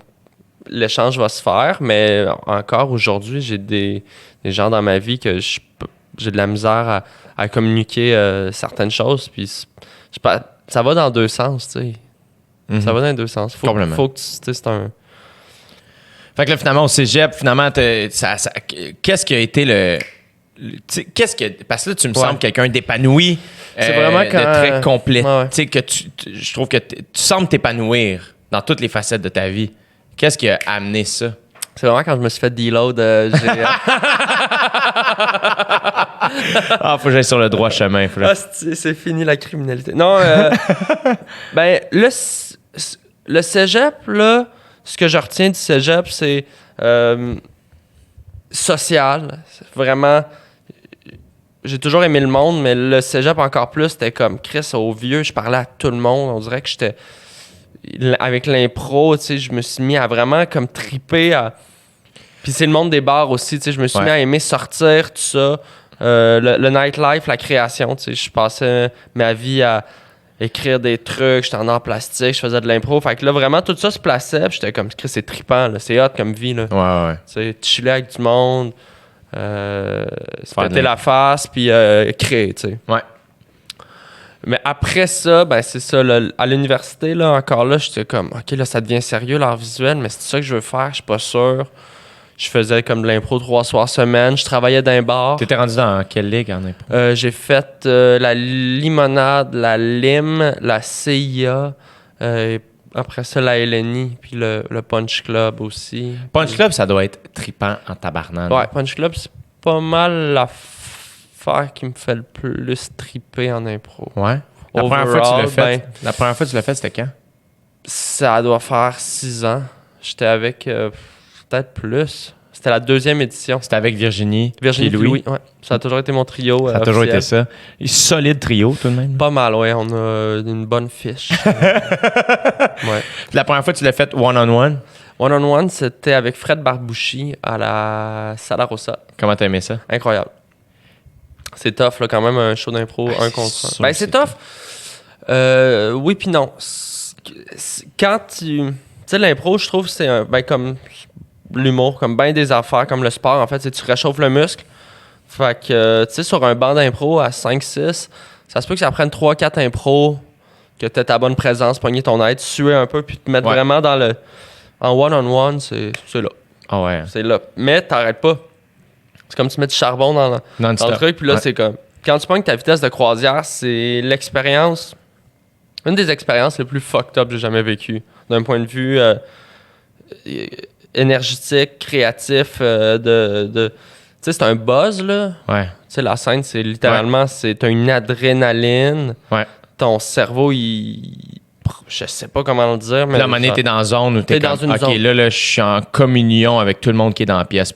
Peu importe ce Exact. que je dis, je sais que je vais les faire rire. C'est ça, c'est une Je suis zone. là. C'est vraiment, tu l'as bien dit, c'est une zone. Puis ça, en one-on-one, j'ai vécu des moments de pur...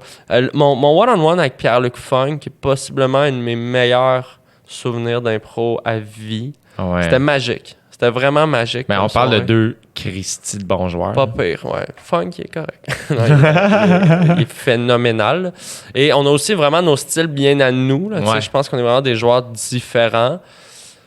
Puis c'est ça la beauté d'un show comme ça, c'est que ces deux univers-là s'embrassent puis font juste comme créer de quoi d'unique et d'éphémère. Tu sais. Est-ce que la crowd qui te suivait en impro t'a suivi, mettons, au terminal, puis te suit un peu maintenant encore? Un peu, Ça mais doit. encore là, comme... Puis tu me donnes le goût de le demander plus au public. J'ai pas toujours le réflexe de le faire, mais je me rends compte que oui, je suis conscient que je suis quand même un joueur d'impro qui a marqué une certaine... Ben, marqué, là, le mot est grand, mais... L'imaginaire collectif. Comment je te dirais ça? J'étais un crise de pilier. J'étais un... Regarde, Gars, il y a moi, puis il y a le reste. Sol, Robert Gravel, Yvon Deschamps, Arnaud Soli. C'est les quatre. C'est le carré de... Non, mais je veux dire, je suis conscient qu'il y a du monde qui m'ont vu jouer, genre, mettons, des gros tournois d'impro, il venait voir. Tu sais, même Funk, il me disait, tu sais, lui, il était au cégep, il venait nous voir jouer à l'Open de la Lui, qui est le plus gros tournoi d'impro. C'est à Québec. Puis ça regroupe vraiment les meilleures ligues au Québec. Puis je me rappelle, tu sais, je vois Funk qui vient toute la fin de semaine juste voir de l'impro, tu sais, il descend de Montréal. Puis Julien Lacroix, il m'a dit aussi plus tard que, tu sais, il venait me voir jouer. Puis, tu sais, je suis conscient, puis moi, je l'ai vécu. TQ, là, à 14, 15, 16, 17, 18, d'aller voir des joueurs, puis c'est mes idoles. Ouais. Avant que je tripe qui? ces humoristes, moi, c'est des Antoine Vézina qui jouaient à la Lime, ils me faisaient capoter, mais des gars aussi qui font plus forcément... Un gars comme Patrick Dupuis, qui jouait à la Lime, la Limo, mais à l'EQCAM aussi, qui est scénariste maintenant, aujourd'hui. C'est un joueur qui me fascinait. Renaud Saint-Laurent, P.O. Bourque, c'est plus des gens qui font forcément ça. C'était des stars d'impro collégial. Puis tu sais, ça devient des héros un peu pour un petit gars qui a besoin un peu de modèle artistique. Mm-hmm. C'est des gens que tu peux voir tous les semaines être drôles live. Tu sais, mettons, je tripais sur Louis-José Hood, mais je le voyais pas à tous les semaines. Ouais, c'est ça. Là, quand tu tripes sur une équipe d'impro, ils jouent à tous les semaines. Ouais. Tu vas y voir, ça coûte 3$. C'est vrai, hein? Puis t'assistes à ça, fait que je comprends à quel point c'est important. Puis oui, ça me touche toujours quand il y a des jeunes joueurs d'impro qui m'écrivent ou qui viennent me voir à la LNI ou au Punch Club puis qui disent à quel point ils trippent sur ce que je fais. Ben, je prends le temps de signifier que ça me touche parce que je l'ai vécu de l'autre bord. Fait que je trouve ça full important. Puis ces gens-là vont peut-être être des grands joueurs d'impro qui vont en inspirer d'autres aussi. C'est un cycle. C'est un cycle. À quel moment tu t'es dit, hey, là, il faut que ça devienne du stand-up? Il y a eu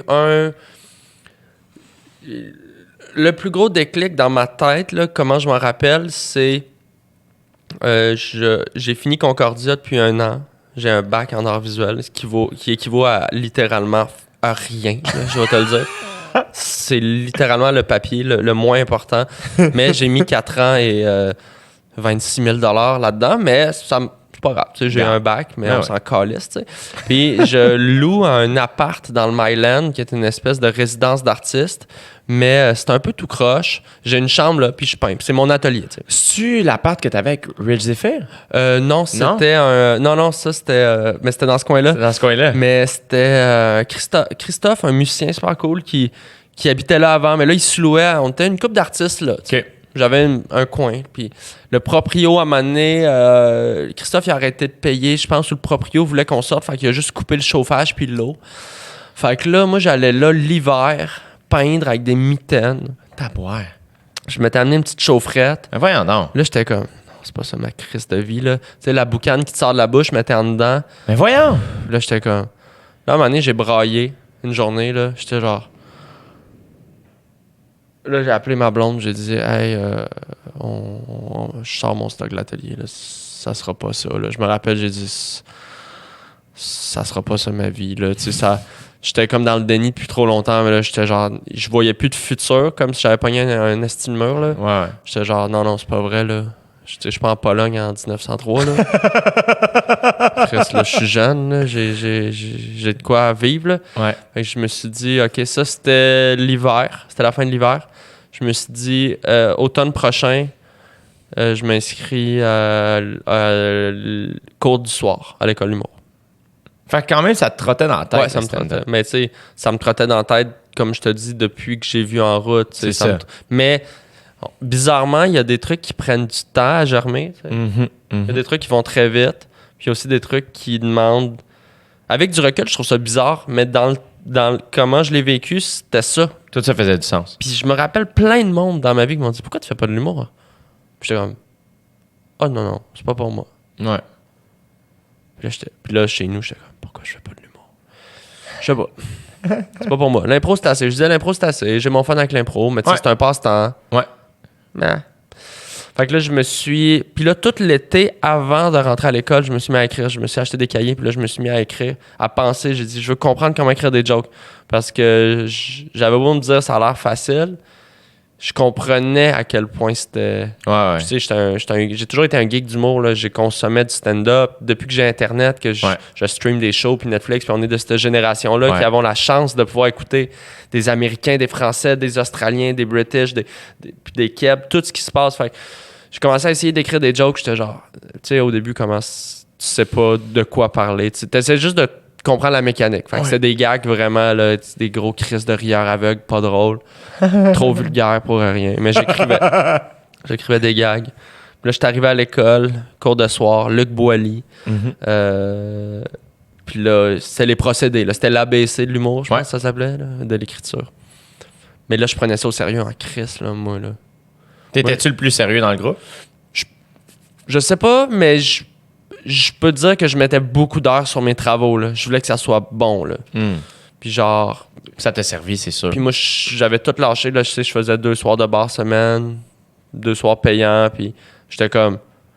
Tu sais, moi, je fais ça, là. Là, j'avais plus d'atelier, là, j'avais rangé mes pinceaux. Je prenais quelques gigs de graphisme. Tu sais, à l'époque, j'avais fait le premier poster de Sexe Illégal. Tu sais, je faisais des petits trucs, mais j'étais genre, non, je fais... Fait que j'ai écrit mes jokes Puis à la fin de la session, après les cours à l'école d'humour, on allait prendre un verre à un petit bar qui venait d'ouvrir qui s'appelait le Major Tom sur Rachel et d'Iberville. Parce que c'était pas loin de l'école. Puis on allait là avec 2-3 amis du cours. Puis là, Jean-Michel, le proprio, il disait... il a commencé à nous reconnaître. Ah, la gang du cours d'humour. Puis il était comme, hey, vous voudriez pas faire un show d'humour ici? On vient d'ouvrir, on cherche des activités. Fait que j'ai dit, mais regarde, faisons notre show de fin d'année de la classe au Major Tom. Fait que j'ai comme booké ça avec lui. Luc était d'accord. Il dit, ben, parfait. Fait qu'on a organisé tous mes finissants du cours, sauf une personne, je pense que était un vieil avocat de 61 ans. Il a dit non. Ça va être assez. Mais toute la classe a fait OK, on le fait. C'est ce qui est plate Anne-France Goldwater. Elle était comme non, regarde. J'ai un show qui roule. Toute la classe l'a fait. C'est Rich qui animait. Puis là, c'était cool. Là, j'étais comme OK, on peut. Puis toi, ça avait-tu marché? Correct. Mais je faisais à l'époque. C'était-tu la première fois que tu montais sur scène en stand-up? Je pense que juste avant, genre la semaine d'avant, j'avais fait une soirée à Rich au Divan Orange, qui était une mensuelle. Ouais. T'as joué là? Ah, mon Dieu, ça fait longtemps, oui, je me souviens. Ça fait 4 ans, là. Un dimanche soir, Exactement, le dimanche. Il n'y avait pas grand monde. Non. C'était pas super le fun. La place était cool, mais c'est une place de musique. Exact. C'est fascinant comme il y a beaucoup de bars comme ça que asti, Le switch, ça fait pas. ça se fait pas. J'ai essayé de faire une soirée, moi, dans le temps, au Quai des Brumes. Asti, j'allais dire Quai des Brumes. J'ai travaillé, là, moi, au Quai des Le Brumes. switch, à un moment donné, il se faisait pas. C'est pense comme, pas. hey, c'est une place de musique. Qu'est-ce que tu veux Stage faire? est haut. Ouais. Ben, La crowd qui est les habitués crowd. de ce bar-là sont habitués de pouvoir jaser. Ouais. En humour, tu peux pas juste Non. faire. Fait que, je suis d'accord avec toi. Ah, Fait c'est que, cool. puis là, c'est ça. Et après ça, j'ai pris l'animation Major Tom. Puis là, T'es parti avec l'anime quand même. Ça a Ouais. pas été long, man. mon 3e show à vie, j'animais. Ah! Mais en même temps, ça me faisait quasiment moins peur. C'était le Ouais. côté impro. Ouais. J'étais comme, je parlais au monde. That's it. J'ai écrit une couple d'affaires, mais moi, j'écrivais des liners un peu absurdes. Ouais. Ton premier bit que t'as fait, hey, ça, c'est bon. Mon premier bit, c'est que j'avais 2-3 jokes dans ma banque de liners. Mettons mes 50 premiers shows, c'était des liners, mettons. Ouais. Ou peut-être 40, je sais pas quoi. Puis à un moment donné, là-dedans, j'avais des liners sur les jeux de société. C'est ça, j'allais dire. Okay, Puis là, à un moment donné, c'est quelqu'un en parlant qui me dit « Hey, mais ça, si t'es mis ensemble puis que t'en écris une coupe, t'as quasiment un bit ces jeux. » là. J'avais comme 3-4 jokes qui s'enlignaient sur roche-papier-ciseaux, nanana. Ouais. Là, j'étais là, ah oui, j'avoue. Puis tu sais, c'est comme de l'observation. Fait que je me suis dit, bah, je vais comme écrire le plus de jokes possible ces jeux de société. Puis c'est devenu mon premier bit. Ouais. J'étais content. C'est hot! Barachico, là, je l'avais fait au jockey. À je Longueuil, pense. ouais. C'était toi qui animais déjà? Je pense que oui. Je pense que C'est oui. sûr que oui. Je pense que oui. La première fois que t'es venu, je pense que c'était moi. Ouais, je pense que oui. Puis ben là, après ça, moi, j'ai quand même été chanceux, je pense, vu que j'avais une couple d'amis d'impro, justement, des Julien, des Virginie Fortin, Rich, je commençais à connaître le monde. Fait que j'ai comme eu une espèce de passe-droit, je pense, pour Ben, il y avait- jouer rapidement. Je pense qu'il y avait le passe-droit, il s'acquiert. Je pense que tu le mérites dans le sens où le passe-droit, c'est pas juste qui se quêter, c'est plus. Je pense, là, je te dis ça, what do I know, là, mais c'est plus comme Booker, tu fais ah, ça va être une bonne soirée. Tu sais, mettons, c'était ça, puis il y avait quelque chose, on dirait que le nom Arnaud Soli, tout le monde savait que t'étais drôle. Fait qu'il y avait quelque chose de. Je pense que les gens avaient le goût d'aller voir. Ouais. Puis ça, je remercie tout le monde qui m'a donné ces chances-là. Rich m'a beaucoup aidé au début. Rich Zephyr m'a aidé moi au début aussi. C'est un gars qui, je pense, il a aidé beaucoup de monde de par son booking. Moi, quand j'ai commencé, man, il y avait des soirées d'humour un peu partout au Québec. Mm-hmm. Moi, j'ai commencé sur des open mic à Victo, puis à Drummond, à Sainte-Marthe sur le lac. Ouais. C'était toutes les soirées à Rich. C'est qui vrai. étaient comme, je me souviens pas où il m'a vu à un moment donné, il a fait let's go. Go, go. T'es fait tout. Je suis comme let's go. Ça, c'est précieux.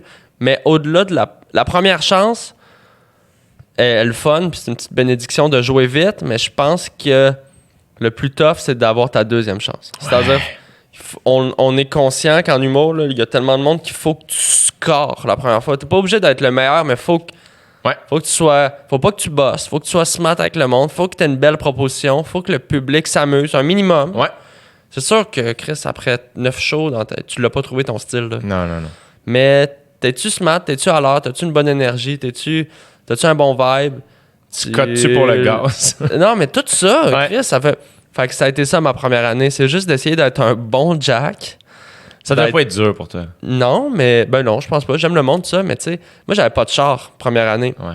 Moi, là, je me suis fait dire. Moi, je prenais tout, là. 7 minutes à Victo. J'arrive, tu sais. Puis j'avais pas de char, fait que c'était comme on part d'où? On part de.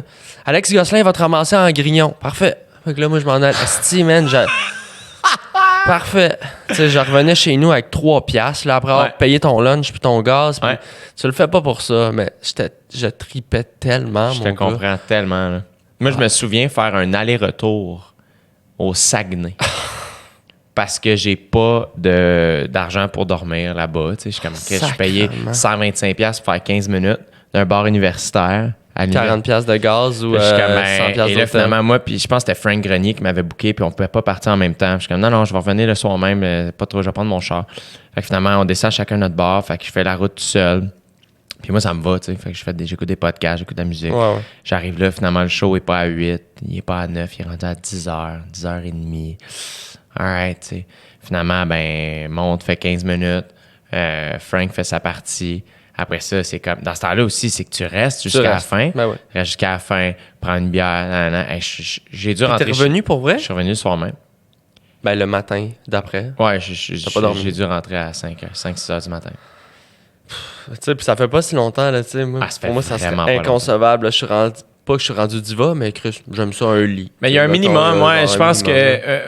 je pense aussi que j'aime avoir une loge fermée. Tu sais, je suis rendu à un point qu'avant un show, j'aime ça pas être assis dans le public. Ouais. Regarde, j'en demande-tu trop? Asti, qui est diva, tabarnak! Non, mais le pire... Asti, man. Hey, mais j'en ai fait, mon gars, là, des shows, là. Mais tellement, là. Je me souviens, évidemment, le cliché, le corpo de golf, tu sais. Ah. Regarde, pas de trouble. Puis j'arrête pas de demander. Dans ce temps-là, j'ai pas de gérant. Tu sais, je m'arrange tout seul. Ouais. Puis j'essaie de relancer la personne, faire c'est pour qui? C'est pour qui? Tu sais, c'est qui est là? Ouais, c'est qui les gens? Les clients. Elle me revienne pas, elle me le dit pas. Parfait, whatever, qu'est-ce que je fasse? J'arrive en fin d'après-midi, club de golf à la prairie, si je me trompe pas. C'était pas des nazis. C'était plein de nazis. Juste des nazis. Hey Jay! Juste des nazis. Ouais. Là, je suis comme, les nazis jouent au golf à la prairie. adore. On le savait pas. Mais comment ça, tu peux pas avoir cette info-là? Mais là, je sais pas. C'est la base d'un corpo. C'est qui? Ouais, j'arrive finalement. C'est des messieurs en construction. Puis aujourd'hui, je pense que je serais capable d'être... je suis équipé pour faire rire presque n'importe qui. Je pense que je suis capable d'affronter n'importe quel crowd, presque. Pas n'importe qui, mais pas loin. T'as assez de cartes et d'expérience dans ton sac pour prouver, là. Ouais. À ce moment-là, j'ai littéralement 14 minutes de blague. Dans ma tête, j'ai ça. Puis il faut que tu En fasses combien? réalité, j'en ai 3, tu sais. Ah, mon Dieu, je me souviens même pas, mais je suis tout seul. Et faut que j'anime un peu. Faut que je fasse du stand-up. Tu sais, faire le tirage. C'est pas clair. Et je suis assis à la table à côté du stage avec des gens qui ont joué, tu sais. Fait que là, t'es assis à la table. Mange ma soupe. Moi, je m'en vais monter sur scène. Puis dans ce temps-là, j'ai comme un number. Fait que je check mes feuilles. Ah, c'est correct. Parfait. La personne qui me présente. Ouais, allez-y, tu sais, Jérémy du Temple-Quirion, j'embarque. Ouais, bonjour, nanana, commence à faire mes jokes. Mais tu sais, t'as aucune attache avec ces gens-là. J'avais pas l'intelligence d'écrire des blagues vite sur la construction, sur eux autres, nanana. Mais tu savais même pas c'était qui avant de te pointer. Je me mets à faire des jokes, ça marche, mais pas, là. Tous des bonhommes entre 18 et 55 ans qui me trouvent vraiment à chier. Parce que quand ça marche pas en humour, c'est pas seulement genre... Tu sais, mettons une toune que t'aimes pas, tu baisses le son. Là, c'est genre...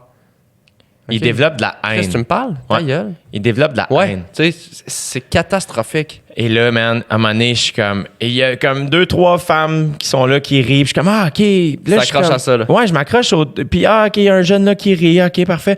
Il y a rien qui marche. Puis à un moment donné, je me mets à faire... Il y a un gars qui texte en avant de moi, là. En avant. Puis je vais juste faire comme... Qui tu textes? T'sais? Puis là, je me suis mis à faire du crowd work un peu. Ouais. Puis là, j'ai fait, toi, c'est sûr, t'es le fils du boss, genre. Puis là, ça a ri parce que c'était comme de faire un fils de boss. Wow. Puis ça m'a comme sauvé un peu, mais je me souviens le feeling de faire... J'ai hâte de finir. C'est de la survie. Mais en même temps, j'ai pas hâte de finir. Il faut que je retourne m'asseoir. C'est de la survie. J'ai terminé. C'est fucké. Je suis allé m'asseoir. Je m'assois autour de la table. Je me souviens, il y a un esti d'épelle au bord de la... Qui était comme... Un bonhomme là, qui avait joué au golf dans la journée. Puis il était capable d'imiter Jean-François Mercier très bien avec sa voix. Mm-hmm. Puis je me souviens, avec la voix de Jean-François Mercier, il m'a dit « Pourquoi t'as pas juste fait des jokes de cul, tabarnak, ici? » Je sais pas trop comment il l'a dit. Puis j'étais comme « Quoi? » Ouais, Chris, ici. En gros, il disait « Regarde, on est tous des gars de construction. Chris, fais des jokes de cul, tabarnak, on va rire. Ah, » regarde. Et j'ai pas eu le temps de répondre qu'un petit monsieur à côté qui ressemblait à Scorsese, des petites lunettes, qui est comme... En fait, t'es en train de dire que pour faire rire des bonhommes de construction, on est tous des caves, faut faire des jokes de cul. Voyons, c'est pas... Il m'a défendu tout de suite et j'ai rien eu à dire. J'ai fini à manger, j'ai fait le tirage, puis j'ai calissé mon camp. Oui. Mais oui, puis il faut... Puis c'est horrible. C'est horrible. Moi, j'ai été chanceux quand même dans mes corpos. J'en ai eu des toughs, mais j'ai eu des shows catastrophiques. Mais moi, mon premier headline, ça n'a pas bien été. Puis c'était la soirée de Jesse Shea. C'est le premier qui m'a offert un headline. C'était au Saguenay. Au Agent Carr, je pense. Ouais, c'était-tu... c'est à la microbrasserie? Ouais, je me souviens. Drôle de salle. Ouais. Comme tu joues là, puis il y a le bar là, puis le monde est assis. Fuck all. Ouais. Mais belle ambiance, tu sais. Puis c'est le premier à me dire, Arnaud, t'as-tu 45 minutes? J'ai dit oui. J'en avais pas. J'avais 30 minutes. Mm-hmm.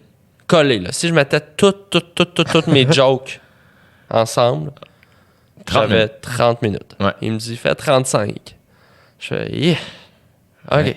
Ouais. Mais en même temps, ça prend ça. Ouais. Tout le temps, ça prend tout le temps ça pour faire, je vais trouver de quoi. Ouais. Et ça commence à... Je fais mon premier deadline à vie, j'étais énervé. Là. Ça, c'est sûr. t'sais, comme, j'ai fait une coupe de 15, là. Mais pas... Ça fait comme 1 an que tu fais ça. Exact. C'est malade. Puis là, ouais, parce que c'était l'hiver, ça faisait vraiment 1 an. Puis... Fait que c'est la première tête d'affiche Ouais. que t'avais. C'est Ouais. quand même cool. Là. Puis je remercie encore Jesse parce qu'il m'a dit, regarde, écoute, on l'essaye, je te trouve bon, puis Let's je te go. fais confiance, puis C'est cool. j'aime ton vibe, puis Super cool. je peux-tu dormir chez vous? Puis, Jesse, cette soirée-là, parenthèse, il y a eu le hockey pendant 24 heures. Quoi? Ouais. Il y a eu le hockey, je pense, le soir, puis il y avait encore le hockey le lendemain. Ah! Tu peux dormir avec le hockey? Je sais pas. Oui, visiblement. Wow. Salut, Jesse. Yes. Mais pour vrai, j'étais full content. Il m'offre ce headline-là, puis ça se passe quand même bien. Je pense que je les ai. Il n'y a pas beaucoup de monde dans la salle, c'est l'hiver, il fait pas beau. Mais... Puis là, il y a un monsieur qui parle. Et là, moi, je suis vraiment focus. Et là, au lieu de comme niaiser avec lui, je fais « Hé, ta gueule! » Et là, ça passe pas dans le public. Parce que c'est comme un habitué du bar. Puis j'étais pas assez... funny. C'est ça qui est tough. J'avais en l'air humour. fâché. Ouais. Puis j'étais fâché. Avec mais raison. je l'ai, tu sais, grosse erreur. Et là, le gars, je m'en vais. Là, moi, j'avais l'air juste d'un gars méchant parce qu'il était pas si gossant. J'étais juste comme ta gueule. Ouais. Puis là, ça m'a pris 10 minutes les revoir, puis je les ai jamais vraiment revus. Puis... Mais on apprend tellement de ces moments-là. C'est juste, tu me parlais de shows catastrophiques, mais tu sais, Ouais. à quel point on apprend de ces moments-là. Man. C'est tellement... C'est cliché, mais c'est plus formateur. Ah, moi, depuis le corpo de golf, je fais juste des jokes de cul maintenant. Là. J'ai appris. Là. Et tu te tiens toujours avec le petit Scorsese qui est là pour te défendre. Garde!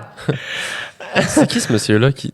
En tout cas, bref. Ah, c'était malade. C'était juste un sketch. Mais c'est vrai que ça... Je trouve que des corpos comme ça, c'est bon un certain temps. Moi, à un moment donné, j'ai eu beaucoup de corpos difficiles. Ouais. À un moment donné, je suis devenu très bon dans ces corpos difficiles-là. Ouais. Et là, j'ai fait, OK, là, je suis prêt à tout. Ouais. Puis à un moment donné, c'est comme, il n'y a plus rien qui m'arrête. C'est vrai que ça te forge à... C'est comme si... ça rationalise un petit peu. Quand tu te sors de ça, c'est vraiment pas des contextes faciles. Les gens savent pas t'es qui, veulent pas forcément te voir, sont en boisson, ont déjà du fun sans toi. Tu sais, c'est souvent Ouais.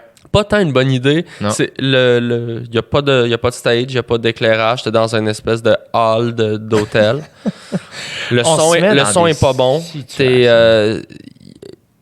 Ils ont bu toute la journée. Ouais. Il faut que tu fasses bien trop de temps. Ah, Tu sais, il y a tellement de facteurs que tu sais sur papier que ça va mal aller. Ouais. Tu rentres là-dedans un peu comme j'ai pas le goût d'être là, vous avez pas le goût que je sois là. Faut que je travaille. Ouais. Mais c'est là où t'as... Et quand tu t'en sors de ça, quand c'est marqué, c'est sûr que tu t'en sortiras pas, puis tu t'en sors, c'est tellement comme... C'est comme gratifiant, puis tu fais... Ah, Chris, I guess que j'ai des skills, mais pour moi, c'est de la survie, tu sais. Ouais, c'est ça que c'est. C'est comme à un moment donné, tu deviens juste... Il y a une zone de ton cerveau qui est juste... Faut que tu t'en sortes. Ouais. Mais après ça, quand t'arrives en tournée, c'est quel luxe. Tu fais comme, oh my God. Ah, un micro. Ça a servi à ça.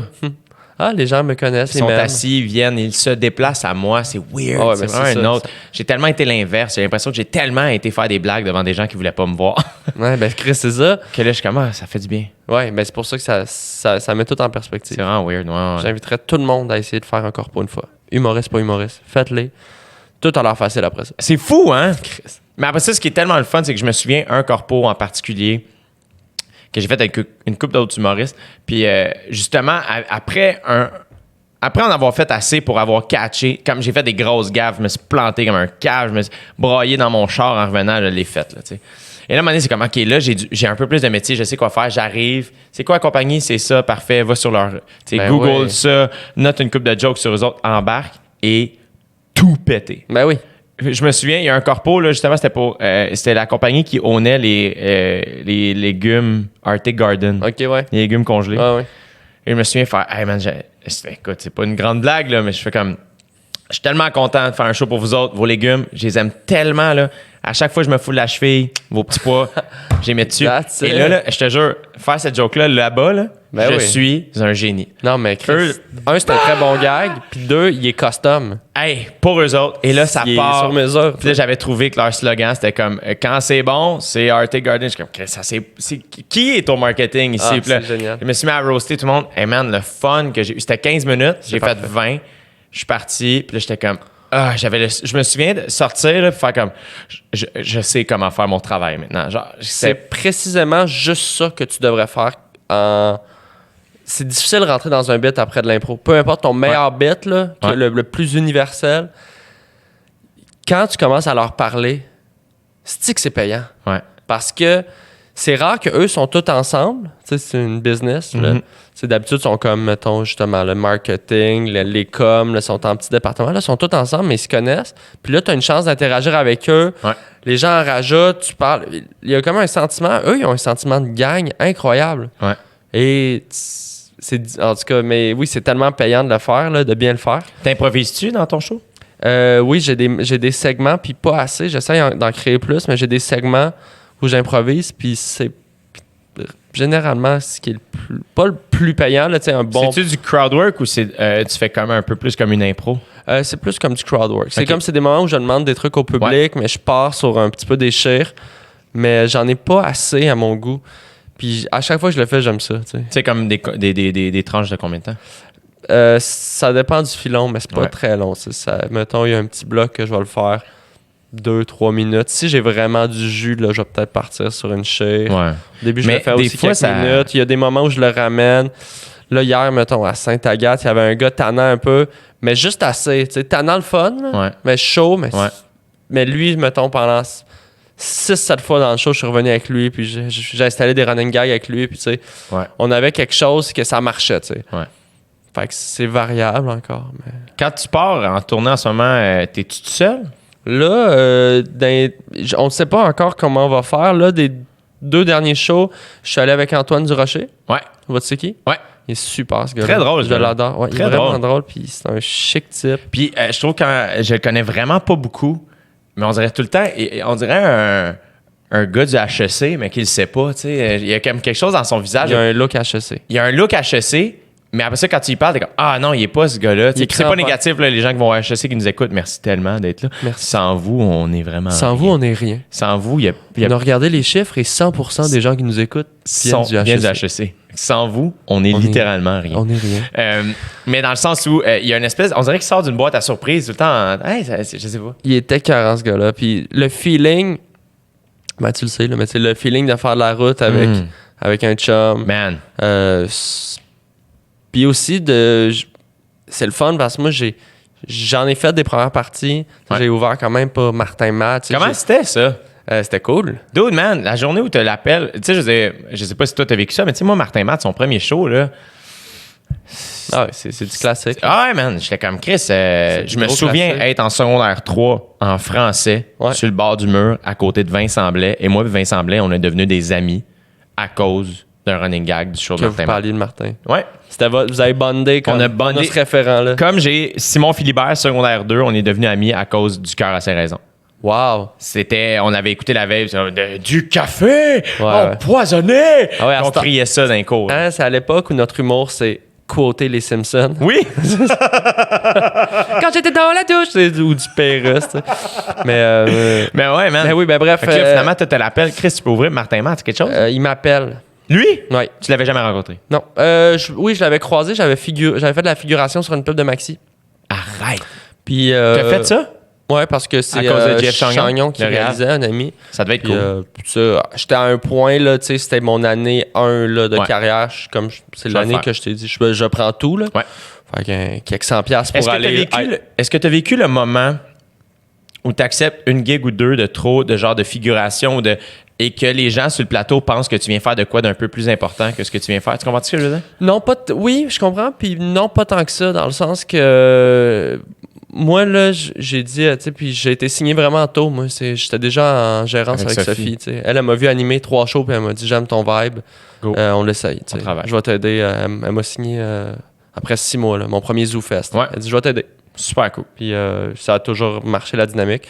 Ton premier ZooFest, tu faisais Frères de graines. Ouais, avec Joe Cormier puis Oli Roberge. Ouais. C'est malade. Ouais.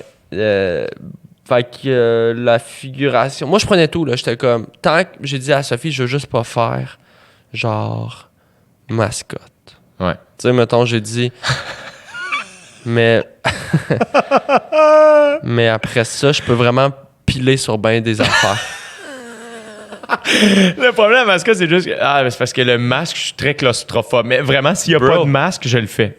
C'est pour ça, pour Tu me vrai. niaises? Non. Je suis full claustrophobe. Non. Sinon, je le ferais. C'est vrai? Je te jure. Tu niaises, puis c'est vraiment ça. Oh, man. J'avais zéro orgueil. J'étais genre, je vais prendre n'importe quoi. Je veux juste apprendre. Je veux juste me faire des contacts. Je veux faire des sous. Yeah. Je suis content de plus. Tu sais, j'ai lâché le bar cet été-là. Ouais. J'ai la restauration. J'ai fait ça pendant 7-8 ans. Là. Je me dis, là, je veux plus me salir les mains dans un resto ou un bar. Mais ça me dérange pas d'être vraiment le dernier figurant. J'ai pas d'orgueil là-dessus. Je veux juste rencontrer du monde, travailler, puis il n'y a pas de sous-métier, puis that's it. Fait que figuration sur Maxi. Fait que j'ai croisé Martin là. Salut, enchanté. Puis c'est un peu gênant, là, tu sais, comme... Arnaud est humoriste. Ah, cool. Arnaud va te placer dans le fond de la rangée 2. Ouais. Tu sais, puis c'est des gros shoots, là. Ah, Non, mais c'était pas humiliant du tout, mais j'étais genre... Mais je comprends le feeling. Moi, j'ai des croûtes à manger. Mais c'est vrai. Mais attends, finis ton anecdote avec Martin. Je vais te... Ben, en fait, moi, Vas-y. La seule fois où ça m'est arrivé vraiment que j'ai fait... Ça m'est arrivé 2 fois. Il y a une fois où c'est moins pire. L'année d'avant, je sais pas comment c'est arrivé. Okay, je pense que c'était un encan silencieux. Ouais. Dans une levée de fonds pour le cancer du sein, à laquelle moi, ma famille, on offrait du vin à chaque année depuis 2009, mettons. Et peut-être en 2015... 2014-15, je sais pas trop. Ma mère a bidé à mon nom. Ouais. Il y avait un truc pour être figurant dans ces gars-là. L'émission avec Sugar Sammy puis Simon-Olivier Fecteau. T'sais. Parce que le gérant à Sugar, le gérant de l'époque, Martin, était à l'événement. Fait qu'il avait amené des affaires. Puis il m'avait fait rencontrer, je pense, Sugar, des fois où il gérait aussi François Morancy. Bref, je commençais, moi, vraiment beaucoup à faire de l'humour à ce moment-là. Ouais. La première fois que je l'avais rencontré. Bref. Et là, ma mère, je pense que c'est ma mère qui a bidé pour moi là-dessus. Là, bref, je gagne. Tu l'as eu, ouais. Fait que je suis OK, tu sais. Puis, mais finalement, c'était supposé se passer dans la saison qui suivait, mais finalement, on n'a pas eu le temps, je sais pas trop. Fait que ça a été à l'autre saison d'après. Ah. Mais moi, entre-temps, ça avait commencé à bien aller, mes affaires. Ouais. Fait que là, quand je suis arrivé sur le set de ces gars-là, j'étais figurant, rôle muet, mais comme... Mais les gens te connaissaient sur le plateau un peu. Ils me connaissaient pas tant que ça, mais un peu. Je me souviens pas c'était quand, man, mais... Je comprends, c'est comme l'entre-deux de...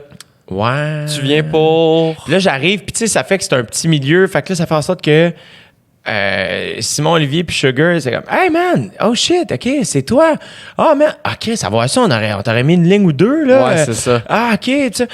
Moi, je veux juste faire « Ah non, guys, ça fait plaisir. On passe la journée, puis après ça, je m'en retourne. » Et je me souviens le sentiment d'être un peu comme « Qu'est-ce que je fais ici? C'est-tu lourd? C'est-tu je suis en train de... J'ai-tu de la peine? Je suis fier? Qu'est-ce que je vis? » Je comprends. Puis les gars étaient super smart. Simon Olivier puis Sugar, les deux, ont fait « Ah, chill. » Puis c'était quoi la scène? C'était d'un dépanneur. Ouais. Et moi, j'étais le client, mettons, qui passait à la caisse avant qu'eux arrivent, genre, à la caisse. Fait que Sugar, il rentrait dans le truc, puis il faisait comme... lui puis la caissière, il y avait un petit thing, genre, puis moi, j'étais juste comme... Ouais, je vais juste prendre ça, puis je suis parti. C'est parfait. Mais en même temps, je comprends ce que tu veux dire de...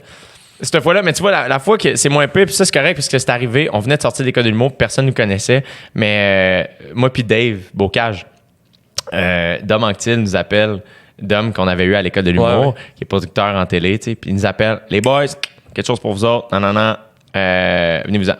Parfait, man, qu'est-ce qu'il faut faire? Ça va être pour prière de ne pas envoyer de fleurs, pour la comédienne Monique Giroux. non, Colin, elle est aussi réalisatrice. Elle parle un peu comme ça. J'oublie. Ah non, c'est... ben Micheline. Micheline Langto. Micheline Langto. On est comme shit avec Micheline Langto. Okay, c'est hot, là, quand même, là, c'est pas rien. Parfait, les gars, ce qu'on va faire, c'est que nous, ce qu'on a prévu, c'est que, dans le fond, il va y avoir une muraille d'affaires avec faut des cartons, mais faut pas voir, faut que les cartons bougent. Fait qu'on va vous mettre comment on appelle ça? Un morph suit noir Oh non. pour vous fondre avec le décor et vous allez tenir des morceaux de carton dans les Non. airs. Et nous, on est comme... Nous, on pense qu'on est des figurants dans le sketch. Non, c'est pire de que la ça. mort. T'es Et là, marionnettiste je suis- invisible. Exactement. Oh mon Dieu. J'aurais aimé mieux qu'on me voie. Que c'était plus insultant. De pas. On veut pas vous voir. On va. Mais soyez là. C'est comme, ah, Les gars, j'ai une gag pour vous. man, je me souviens. Puis Dom, C'est vraiment tant qu'à ça, là, tu sais. Mais moi, je trouve que c'est quasiment comme, tu sais, la peur d'être le valet de... Tu sais, genre, Ouais. mettons, tu fais de l'humour, puis là, t'es le valet, puis là, tu vas parker le char à Hey, Louis-José. ouais. Tu sais, tu comprends? C'est un Ouais. peu le feeling de... C'est-tu cool parce que je l'ai rencontré ou c'est gênant parce que je suis tellement ouais. comme en dessous? Mais dans les faits, je pense que c'est plus dans C'est notre dans notre tête tête qu'on le vit. Ouais, c'est quand t'es du mauvais bord, entre guillemets, que tu te dis, ah, c'est la pire chose, mais Tu sais, ultimement. cette hiérarchie-là, elle n'existe pas réellement. Pas du tout. Tu sais, sur un plateau, Jamais. c'est sûr, Martin, il est au centre du spot, Martin Matt, puis moi, je suis dans le fond de la scène, mais il me crache pas d'en face à la fin du tournage, là, je veux dire. Non. J'arrive là, puis... Mais, Chris, morph suit. On y en reparle souvent, Dom. À chaque Mais fois, en je même suis temps, comme, hey, c'était toi, écœurant, ces gigs-là. Ça fait des souvenirs. Puis Ouais. quand tu sors de l'école, j'imagine. T'as pas le choix. prends tout. Faut que j'y prenne. Ah ouais, je l'ai prends fait. tout. Je l'ai fait.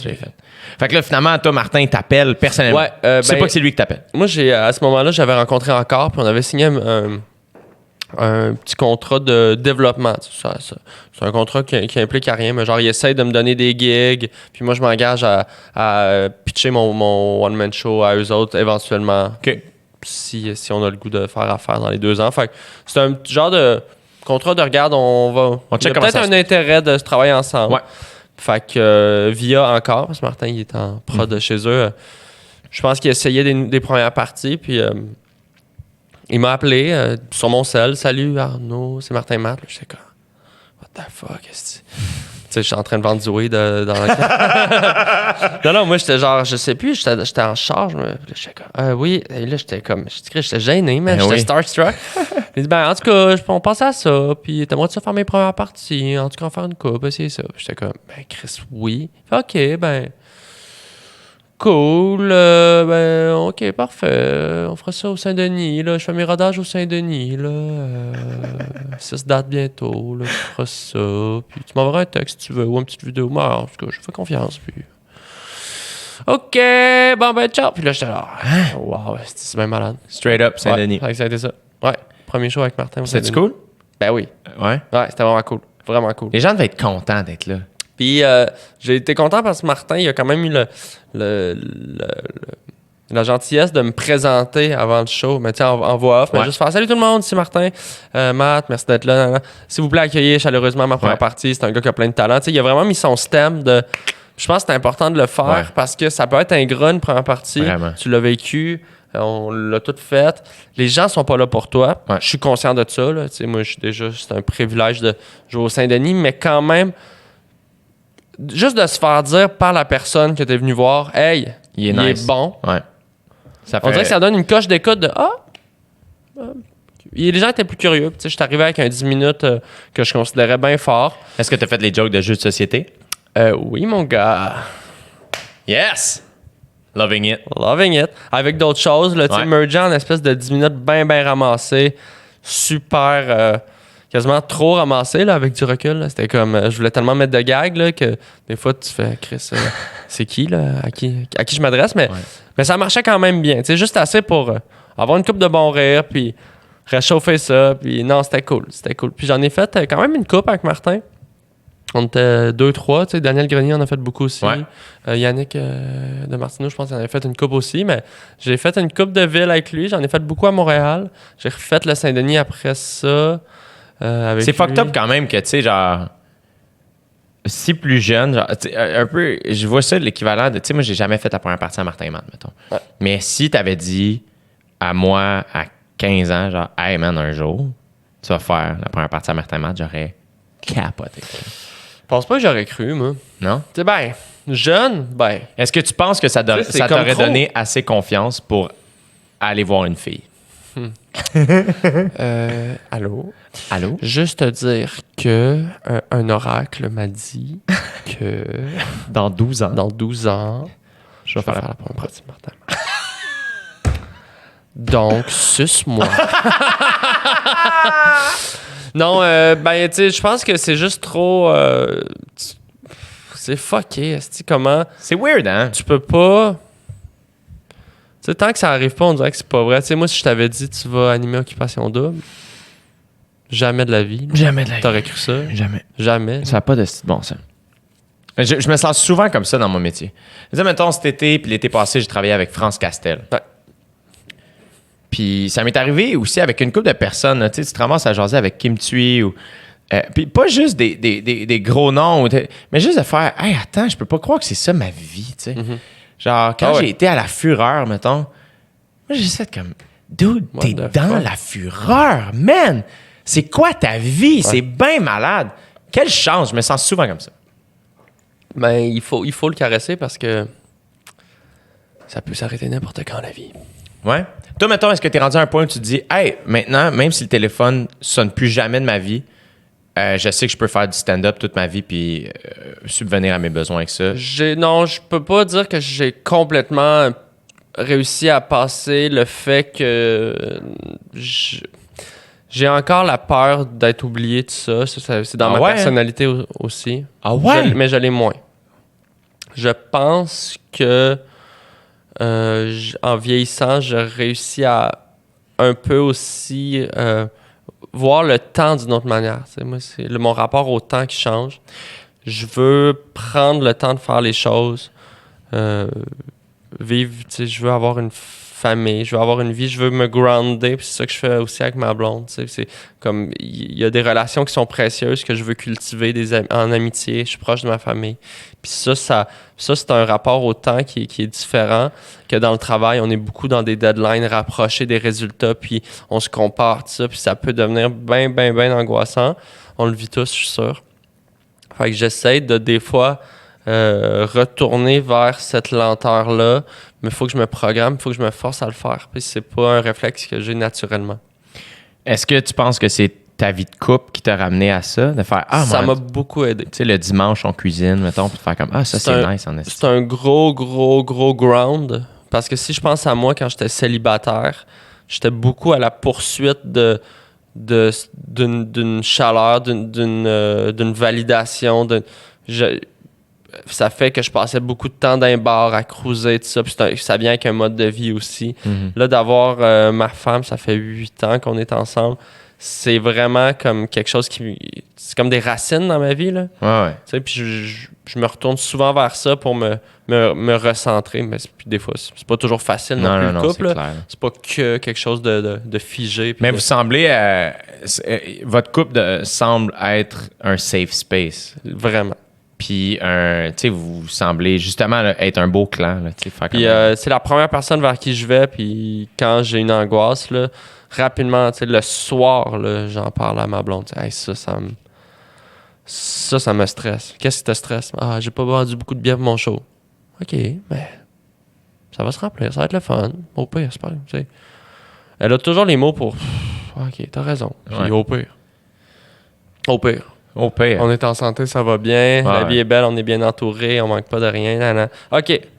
Mais c'est vrai que c'est un genre de travail. Je pense qu'il y a plusieurs métiers qui sont comme ça, là, vraiment pas juste le nôtre, là, mais qui. Je pense en fait n'importe qui est passionné par son travail ou que son travail c'est sa passion. Mm-hmm. C'est dur de mettre des limites aux heures, de mettre des limites à justement décrocher. Tu sais, c'est niaiseux, je suis allé d'un chalet 3 jours, pas de téléphone.